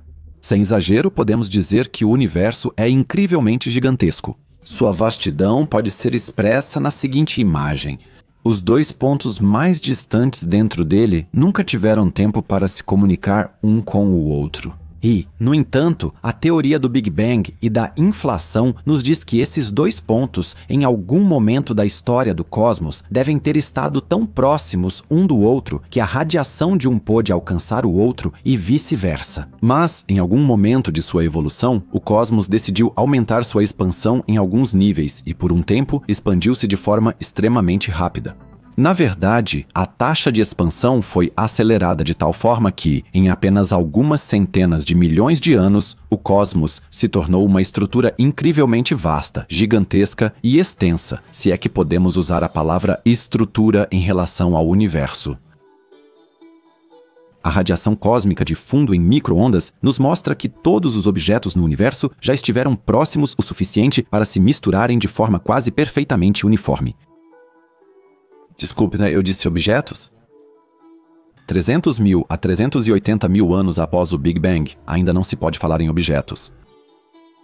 Vamos falar melhor de uma mistura de matéria que já foi aglutinada pela gravidade. A densidade de uma região diferia apenas minimamente em relação a outra região. A uniformidade da radiação cósmica de fundo em micro-ondas, radiação cósmica de fundo em micro-ondas, é conhecida como problema do horizonte. Como definir um horizonte em um cosmos primitivo se o universo era quase igualmente denso em todos os lugares e a matéria estava muito distante uma da outra? Os astrônomos procuraram uma saída e encontraram uma solução nas flutuações muito sutis da radiação cósmica de fundo em micro-ondas para medir a planicidade do tecido do universo, o espaço-tempo. E a resposta que obtivemos é muito estranha. O cosmos parece ser plano. Mas o que podemos imaginar com essa expressão? Vivemos em um cosmos bidimensional como se estivéssemos em uma folha de papel e a tridimensionalidade é apenas uma ilusão impressionante? Vamos ficar com o papel plano. Logicamente, ele é plano. Se desenharmos qualquer forma geométrica simples sobre ele, a soma dos ângulos será sempre a mesma. Talvez vocês se lembrem das aulas de matemática na escola. O tema era geometria. A soma dos ângulos de um triângulo é sempre 180 graus, a de um quadrilátero sempre 360 graus, e a de um pentágono sempre 540 graus, e assim por diante. Independentemente da aparência dessas formas geométricas, sempre obtemos a mesma soma dos ângulos. Vamos ficar com um triângulo para não complicar as coisas. Assim que desenhamos o triângulo em uma esfera, a soma dos ângulos é, de repente, mais do que 180 graus. Em um plano hiperbólico de curvatura negativa, uma estrutura parecida com uma cela, eles somam até menos. E agora vem o truque. Triângulos no espaço 3D obedecem exatamente às mesmas regras que nas superfícies 2D, mas sua geometria mede a curvatura do espaço. Vamos lembrar das oscilações acústico-bariônicas na radiação cósmica de fundo e tentar imaginá-las como triângulos muito longos. Astrônomos conhecem o tamanho e brilho dessas manchas. Elas são definidas pela velocidade com que as ondas sonoras puderam viajar até a formação da radiação cósmica de fundo. Os cientistas sabem até mesmo a que distância elas estão. Devido à sua idade, elas estão incrivelmente distantes de nós e, em princípio, são os fenômenos mais distantes em nosso cosmos. Vamos usar a trigonometria simples para isso. Ela lida com as relações entre os lados e os ângulos em triângulos retângulos. Com as funções seno, cosseno e tangente, temos ferramentas que nos permitem calcular muito bem os ângulos, comprimentos e áreas dos triângulos. As enormes distâncias até esses anéis concêntricos nos dizem qual deve ser o pequeno ângulo aqui nesta extremidade. Se ele for de apenas 1 grau, o universo é plano. Após medir vários desses anéis e suas distâncias até nós, os cientistas descobriram que a curvatura está dentro de 0,4% da perfeita planicidade. Então esse é o nosso resultado agora. O cosmos é plano e com isso este capítulo e este vídeo estariam basicamente encerrados. Poderíamos desligar o celular, a televisão ou o computador e nos dedicar a outras coisas mais mundanas. Mas espere, tem algo errado aqui. Mas espera aí, ao medir as oscilações da radiação cósmica de fundo em micro-ondas, não medimos a planicidade do universo jovem, aquele cosmos que, no momento da formação da radiação cósmica de fundo em micro-ondas, ou seja, da radiação cósmica de fundo, só podia ter no máximo 380 mil anos de idade. E quanto à expansão cósmica, à inflação e ao seu desenvolvimento ao longo do tempo? Um universo em expansão mantém essa uniformidade da matéria? Na verdade, seria muito estranho se, após a expansão e a inflação, ele continuasse plano. Vamos usar um exemplo para isso. Vocês estão dirigindo na rodovia e tentam se manter o máximo possível na pista? A pista é reta, mas existem guardrails dos dois lados da estrada e frequentemente há elevações ou depressões. Vamos imaginar que só pudéssemos controlar o carro uma vez ao mudar de faixa. Qualquer desvio do centro da pista ou qualquer desvio da sua faixa resulta inevitavelmente em sair da pista com o carro e acabar em uma vala ou em um barranco. Da mesma forma, acontece com o universo. Se a pista representa um universo plano, os barrancos ou valas representam uma curvatura em direção positiva ou negativa. O universo jovem começou até 380 mil anos após o Big Bang, aparentemente com uma quase perfeita planicidade. Então, ele claramente não começou plano, embora 0,4% não pareça muito. No entanto, essa pequena diferença se ampliaria rapidamente ao longo do tempo com a inflação e a expansão. Então, se o nosso universo era originalmente plano em 0,4%, ele teria que ter sido plano em uma parte, em 10 elevado a 62 no primeiro instante. É como se estivéssemos dirigindo um carro extremamente devagar e permanecêssemos dentro de 0,4% do centro da pista. Mas nesse exemplo, não teríamos apenas qualquer estrada, mas sim um percurso de um ano-luz de comprimento. Isso certamente poderia ser chamado de dirigir com precisão, e qualquer instrutor de autoescola ficaria feliz com isso. Os astrônomos também chamam isso de problema da planicidade, que é um problema tão grande quanto o problema do horizonte. Ambos parecem estranhos se assumirmos que a gravidade normal sempre foi a única força que influenciou a taxa de expansão.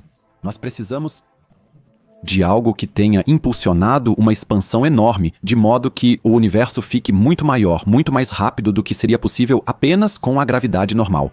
É aqui que entra em cena a inflação cósmica, aquele elemento de nome quase mágico, a inflação propriamente dita, que impulsiona a expansão do universo. De acordo com todas as observações, ela contém uma forma de energia conhecida como energia do vácuo. Normalmente, todas as partes do universo se atraem mutuamente, o que teoricamente desaceleraria a expansão. Na verdade, existe um modelo para o desenvolvimento do nosso cosmos, segundo o qual a expansão vai ficando cada vez mais lenta e, por fim, é interrompida pela gravidade. Nesse caso, o universo voltaria como um elástico esticado e colapsaria em uma espécie de Big Bounce. Mas a energia do vácuo funciona de forma diferente. Parece que o próprio espaço tem uma energia que não se dilui quando o espaço se expande, e vai ainda mais além. Quanto mais espaço é criado pela expansão, mais aumenta a energia do vácuo. É como se estivéssemos tornando a estrada inclinada. O carro continuaria andando sozinho, quanto mais tempo ele avançasse na estrada. E quanto mais distância fosse percorrida, maior seria a velocidade e a taxa de distância percorrida por unidade de tempo.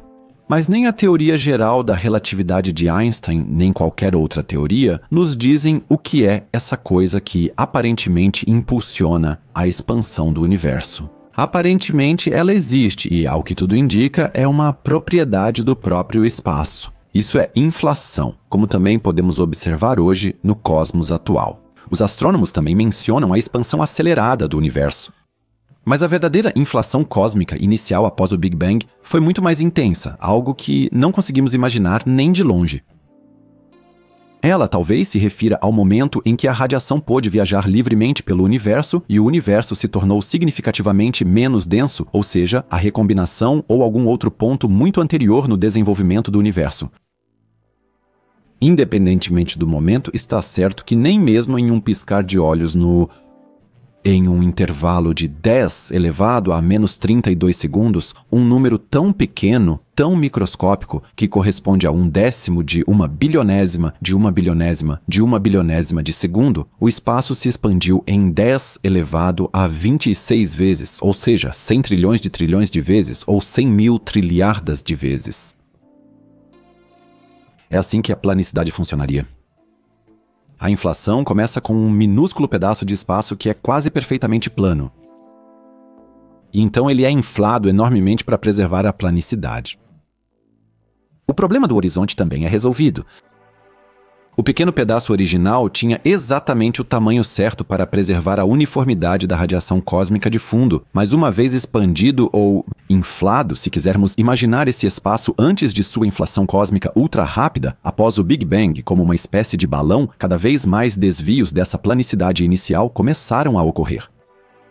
Essa planicidade começou com aquele 0,4% da radiação cósmica de fundo, uma porcentagem que provavelmente aumentou ao longo da expansão cósmica. Voltando à nossa comparação com o carro. Nosso carro precisou fazer uma curva durante o trajeto. E por menor que tenha sido essa curva, ela causou um desvio de longo prazo da linha central perfeita da estrada. A inflação cósmica precoce fez com que essa região do espaço se expandisse em mais de 100 mil trilhões de vezes em apenas o tempo que um átomo leva para vibrar, de modo que as partes distantes do nosso universo ainda permanecem conectadas conosco, mesmo estando além do nosso horizonte observável. Embora a inflação ainda seja classificada como uma teoria, a maioria dos cosmólogos a considera praticamente comprovada, pois ela explica muito bem os aspectos observáveis do nosso universo. A energia liberada durante a inflação se transformou no combustível que formou o universo quente primordial, as partículas subatômicas que irradiaram e se uniram para formar átomos, estrelas e, por fim, nós mesmos. Essas partículas devem ter sua origem nas condições energéticas criadas pela inflação. Esperamos até mesmo que a própria inflação tenha criado pequenas anomalias e flutuações no vácuo, que aparecem como as sementes originais da radiação cósmica de fundo e, em última análise, servem como as grandes estruturas do universo.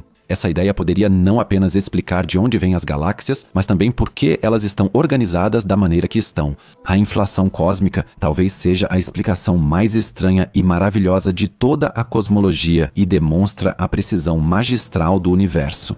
Vamos tentar colocar tudo isso em perspectiva. Talvez até a recombinação, ou seja, até a liberação de radiação e matéria, o universo não tenha se expandido muito rapidamente, aparentemente a uma taxa menor que a velocidade da luz.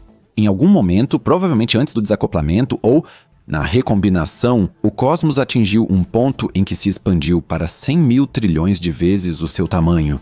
A inflação cósmica desacelerou novamente para depois, com 8 a 9 bilhões de anos de idade, voltar a ganhar velocidade. Todo o universo, somando a parte observável e a não observável, mede pelo menos 25 trilhões de anos-luz e talvez seja muito mais vasto do que esse número. O que significaria para nós um universo completamente ou quase completamente plano, com densidade média aproximadamente igual à densidade crítica. Bem, vamos imaginar que traçamos uma linha entre 3 estrelas. Nosso Sol, também chamado de Sol, Sirius a cerca de 8,6 anos-luz de distância e Fomalhaut a 25 anos-luz de nós. As 3 estrelas formam um triângulo imaginário. Vamos traçar uma linha entre elas e nomeá-las de acordo com cada segmento. Sol Sirius, Sirius Fomalhaut e Fomalhaut Sol. Determinar a posição exata de Sirius e Fomalhaut é difícil, por isso precisamos usar um software espacial para nos ajudar.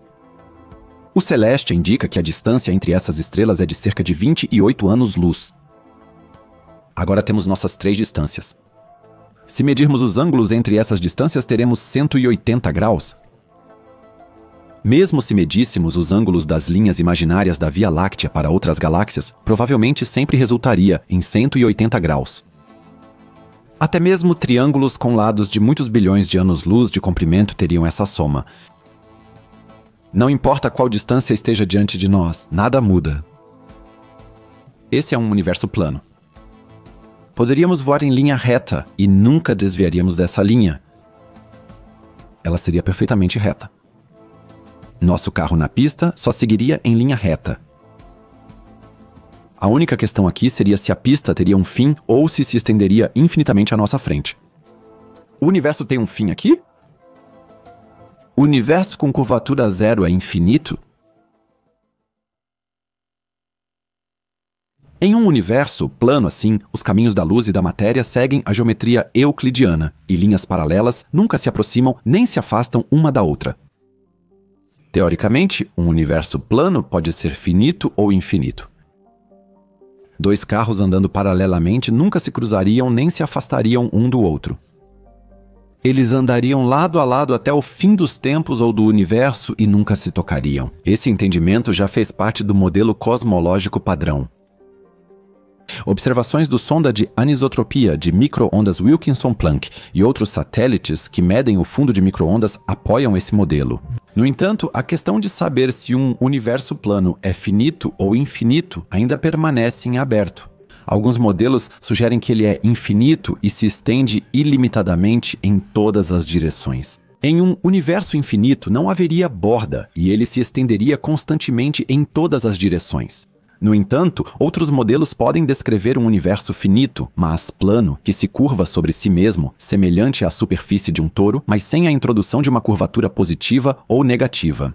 Mas um universo plano que se curva sobre si mesmo?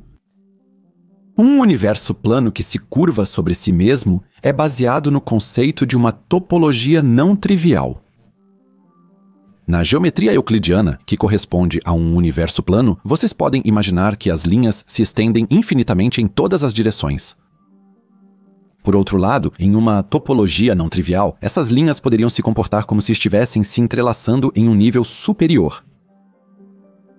Nossos carros andariam quase infinitamente lado a lado. Uma analogia comum para esse universo curvado é a superfície de um touro, também conhecido como universo em forma de rosquinha. A superfície de um touro é plana em cada pequena região, mas se você a seguir em uma escala maior, descobre que ela se curva sobre si mesma. Na astronomia também se fala sobre a estrutura periódica do cosmos. Em um universo em forma de rosquinha, raios de luz e matéria que viajam em uma direção acabariam retornando ao seu ponto de origem. Semelhante ao que acontece no videogame muito antigo Mario Bros, em que os personagens podem sair da tela pela esquerda ou direita e reaparecer do outro lado. Isso sugere que o universo teria uma estrutura periódica, permitindo teoricamente que as mesmas galáxias ou estruturas cósmicas fossem vistas múltiplas vezes no céu, ao olhar suficientemente longe na direção correta. A gravidade também se comportaria de forma diferente. O efeito gravitacional de um objeto se estenderia além dos limites do universo visível e poderia agir sobre si mesmo. Isso poderia levar a padrões gravitacionais incomuns e complexos, que diferem dos nossos modelos conhecidos e causariam desvios muito complicados, ou seja, variações em relação ao padrão. Nesse contexto, os astrônomos costumam mencionar o misterioso Dark Flow, o fluxo escuro. Nesse fenômeno, uma grande quantidade de aglomerados de galáxias e superaglomerados se movem em uma direção específica. No entanto, os astrônomos não têm a menor ideia do que poderia causar esse processo. Eles entendem isso como o maior movimento de matéria conhecido no cosmos. Em um toroide, ou seja, um universo em forma de rosquinha, essa massa poderia possuir uma gravidade tão gigantesca que atuaria sobre si mesma e se atrairia, por assim dizer. Em um universo assim, o protagonista de 8 dias ao redor do mundo poderia realmente chegar ao seu ponto de partida se tivesse uma nave espacial adequada que pudesse viajar mais rápido que a luz ou através de algum tipo de subespaço. Em formato de rosquinha também significaria que não poderíamos deixar esse universo. No entanto, essa forma não se referiria a nenhuma geometria concreta. Podemos deixar nosso apartamento, cidade ou até mesmo planeta de forma concreta. Aqui existem limites reais que podem ser ultrapassados e atravessados. No entanto, as propriedades de rosquinha deste cosmos estariam incorporadas no próprio espaço-tempo. Se tentássemos sair do universo pelas bordas da rosquinha, isso significaria que, em qualquer direção, acabaríamos voltando ao nosso ponto de partida. Esse universo seria extremamente paradoxal. Ele teria uma forma, mas não poderia ser deixado. Ele seria toroidal, ou seja, teria o formato de uma rosquinha, mas ainda assim teria a característica de não possuir curvatura. Deixo para vocês a resposta à pergunta se essa definição corresponde a algum tipo de finitude. Escrevam suas opiniões nos comentários e discutam comigo se um universo em forma de rosquinha seria infinito ou não, e se a forma de rosquinha do nosso universo realmente existe. O universo plano é repleto de contradições. Todos os dados indicam que vivemos em um cosmos plano, sem ou com uma curvatura mínima. No entanto, a expansão, assim como a inflação precoce e atual, fornecem um argumento muito forte contra a sua curvatura nula. A curvatura inicial de 0,4% evoluiu ao longo do tempo para uma curvatura maior. O universo já existe há 13,7 bilhões de anos e, nesse período, ele se expandiu ora mais rápido, ora mais devagar. Mas o que significaria viver em um cosmos com curvatura positiva? O que um universo esférico significa para sua física e para seus objetos? Todos nós estamos familiarizados com esferas bidimensionais, a superfície de uma bola, de uma laranja ou da Terra. É muito difícil visualizar uma esfera tridimensional, mas é fácil defini-la por meio de uma analogia simples. Assim como uma esfera bidimensional é o conjunto de todos os pontos a uma distância fixa de um centro, no espaço tridimensional comum, uma esfera tridimensional é o conjunto de todos os pontos a uma distância fixa de um centro no espaço quadridimensional. Podemos também chamar isso de esferas tridimensionais. O que vocês estão ouvindo e vendo agora pode parecer muito estranho à primeira vista, mas fará sentido quando a explicação terminar. A vida em ou sobre uma esfera tridimensional é muito diferente da vida em um espaço plano. Para ter uma noção disso, continuem imaginando que vocês são um ser bidimensional vivendo em uma esfera bidimensional. A esfera bidimensional é todo o universo. Vocês não veriam nem teriam acesso ao espaço tridimensional ao redor. Dentro desse universo esférico, a luz viaja pelos caminhos mais curtos possíveis, os grandes círculos. Para vocês, esses grandes círculos pareceriam linhas retas. Agora imaginem que vocês e um amigo bidimensional estão no Polo Norte. Seu amigo vai dar uma caminhada. Enquanto ele se afasta, ele também parece ficar cada vez menor no seu campo de visão, tal como no nosso mundo. Isso acontece porque o seu campo de visão aumenta e o seu amigo ocupa uma porcentagem menor dele. Mas assim que o amigo cruza o Equador, algo estranho acontece.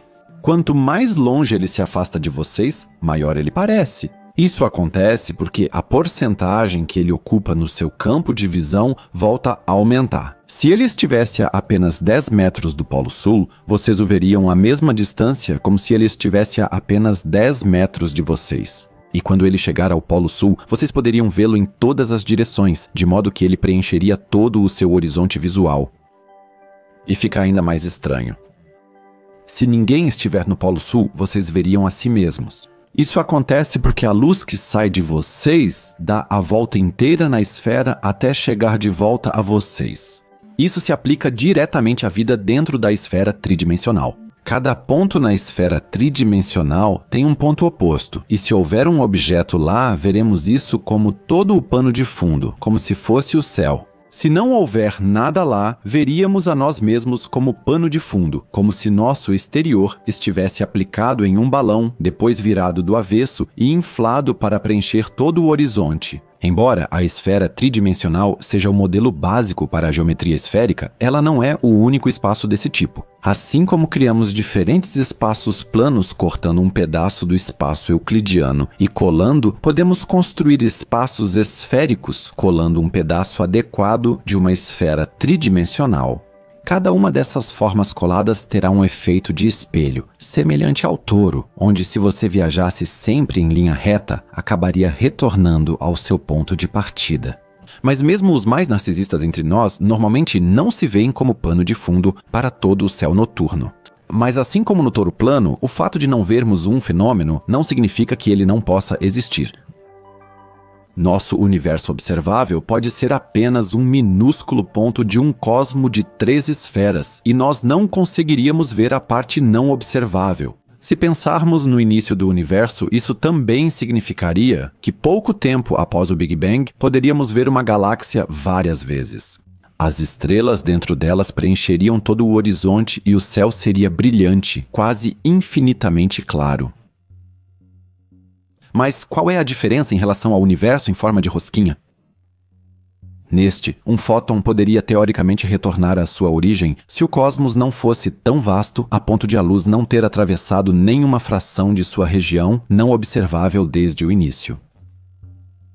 Um cosmos de 3 esferas pode ser identificado por medições puramente locais, sendo que local aqui significa fazer observações a partir da parte observável do cosmos. As formas esféricas diferem do espaço euclidiano infinito não apenas em sua geometria global, mas também em sua geometria espacial local. Já vimos que linhas retas na geometria esférica são círculos máximos. Portanto, os ângulos desses triângulos, vistos em distâncias enormes, somariam mais de 180 graus. Na verdade, medir triângulos cósmicos é um dos principais métodos que os cosmólogos usam para testar se o universo é curvo. Para cada ponto quente ou frio no fundo cósmico de micro-ondas, seu diâmetro e sua distância da Terra são conhecidos e formam os 3 lados de um triângulo. Podemos medir o ângulo que o ponto forma no céu noturno. Então podemos verificar se a combinação dos comprimentos dos lados e da medição do ângulo corresponde bem à geometria plana, esférica ou hiperbólica. Só para relembrar. Esférica significaria que a soma dos ângulos é maior que 180 graus, plana, que é exatamente 180 graus, e hiperbólica, que é menor que 180 graus. Mas tem um porém aqui. Pela maioria desses testes, sabemos que o universo ou é plano ou está muito próximo de uma curvatura nula. Vamos recuar por um instante. A medição da curvatura do espaço é feita determinando a distância entre 2 ou mais oscilações do radiação cósmica de fundo em micro-ondas distantes, que foram criadas pela interação entre as forças de radiação e gravidade antes da recombinação. Em um artigo publicado na Nature em 2019, uma equipe examinou essas flutuações no fundo cósmico de micro-ondas. A radiação cósmica de fundo em micro-ondas é, como se sabe, a luz remanescente do Big Bang e é a luz mais distante que podemos ver no universo. Por isso, é a luz que é mais fortemente influenciada pela forma do universo. A escala das flutuações, ou seja, as mudanças no radiação cósmica de fundo em micro-ondas, por sua vez, é determinada pela quantidade de matéria escura e energia escura no universo, que conhecemos, então sabemos qual deve ser o tamanho das flutuações. Quando a equipe analisou os dados do radiação cósmica de fundo em micro-ondas do satélite Planck, eles descobriram que as flutuações eram maiores do que o esperado. Isso significa que o universo tem 99% de chance de ser fechado, não plano, pelo menos de acordo com essa pesquisa. Essa nova pesquisa contradiz vários estudos anteriores que mostram que o universo é plano. Pode haver um erro sistemático nos dados do Planck que faz o universo parecer curvado, mas se a pesquisa estiver correta, isso aponta para uma lacuna em nossa compreensão do cosmos. Assim, os cientistas imaginam o cosmos como um balão inflado. Por outro lado, outros astrônomos que também publicaram um artigo na Nature usaram dados do Observatório Planck, que assim como o sonda de anisotropia de micro-ondas Wilkinson observou a radiação cósmica de fundo em micro-ondas. Eles usaram o telescópio para medir quanto da radiação de micro-ondas foi desviada ou direcionada gravitacionalmente. Isso acontece quando a força gravitacional de objetos no universo distorce ou curva a luz que passa por eles. Eles também chegaram à conclusão de que o universo é 41 vezes mais provável de ser fechado do que plano.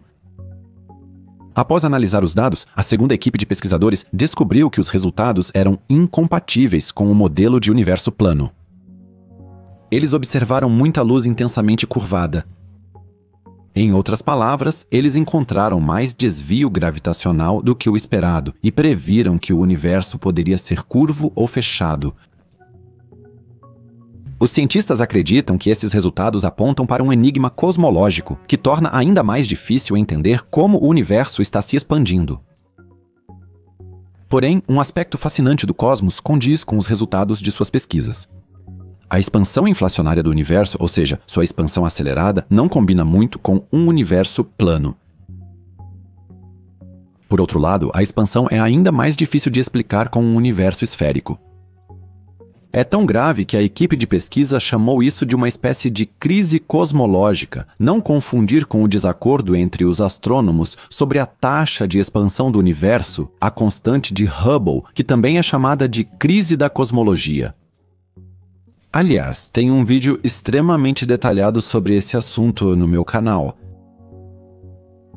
Esses estudos anormais são debatidos intensamente entre os cientistas, como deve ser em uma discussão científica adequada. A observação pode muito bem ser uma anomalia, segundo David Spergel, da Universidade de Princeton. Ele acrescentou que mais dados nos próximos anos mostrarão se devemos levar essa anomalia a sério, ou se é simplesmente uma coincidência estatística. Por outro lado, o cosmólogo Graham Addison, da Universidade Johns Hopkins, afirma que, considerando outras medições, a interpretação mais clara desse comportamento dos dados do Planck é de uma flutuação estatística. Talvez isso seja causado por uma pequena imprecisão na análise do Planck, ou talvez seja apenas ruído ou coincidência. Mas de qualquer forma, realmente não há motivo para levar esse modelo fechado a sério. Parece mais que ainda existe uma grande imprecisão em relação ao universo. Como as inflações da expansão cósmica não se encaixam nem em um universo plano, nem em um universo esférico, precisamos então nos perguntar: como é o nosso universo e qual é a sua aparência?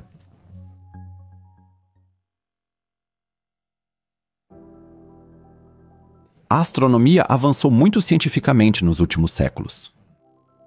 Os pesquisadores não só perceberam, no início do século XX, que a Via Láctea é apenas uma galáxia entre milhões de outras, como também descobriram que o universo está se expandindo de forma acelerada e é muito maior e mais vasto do que podemos imaginar em nossos sonhos mais ousados. A questão sobre a forma do universo, se ele é plano ou fechado, intriga cientistas do mundo todo há décadas.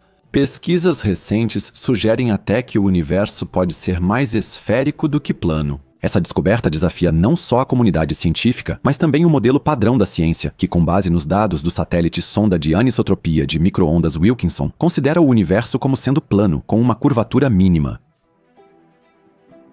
Para descobrir a forma do universo, ouvimos ao longo deste documentário que determinar a densidade média e compará-la com a densidade crítica são fundamentos absolutos para entender a curvatura do universo.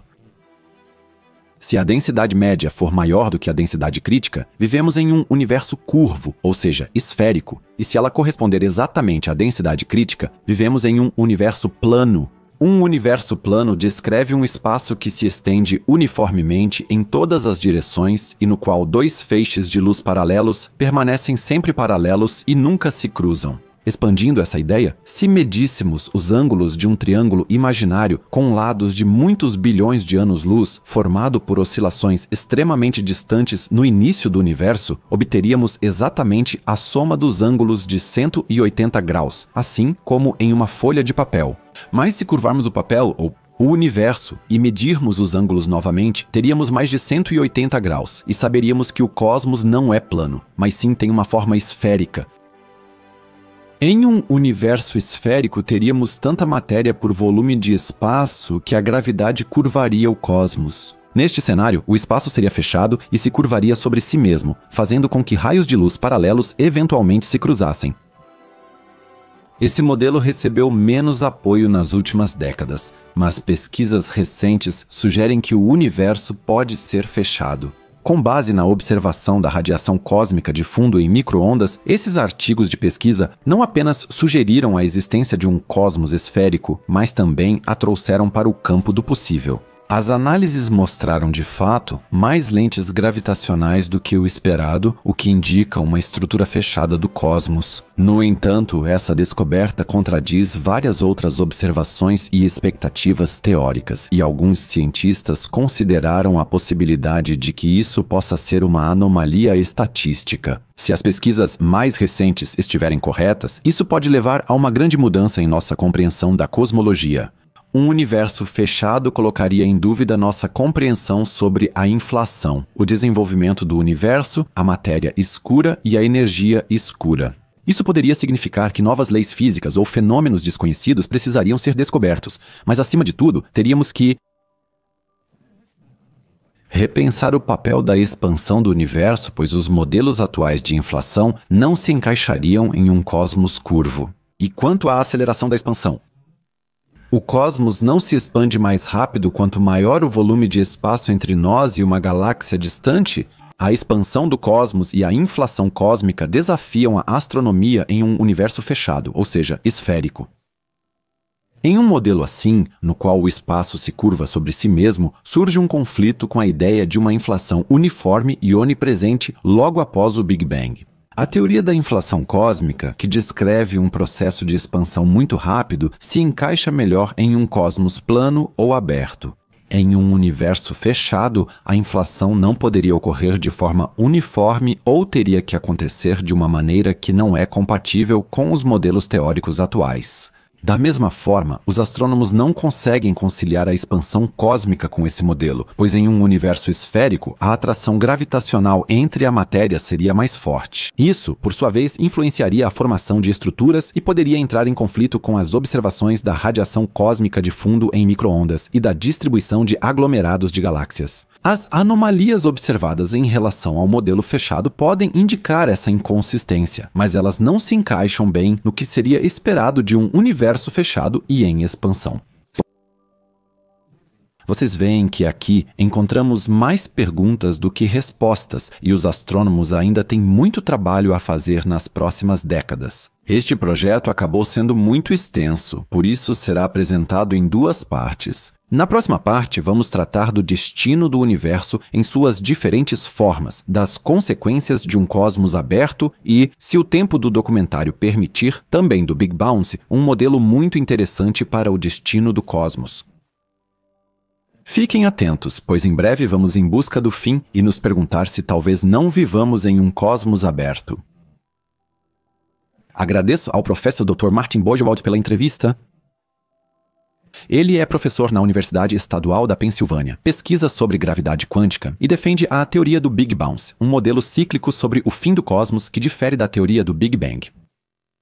Fiquem atentos às suas percepções também na sequência do documentário.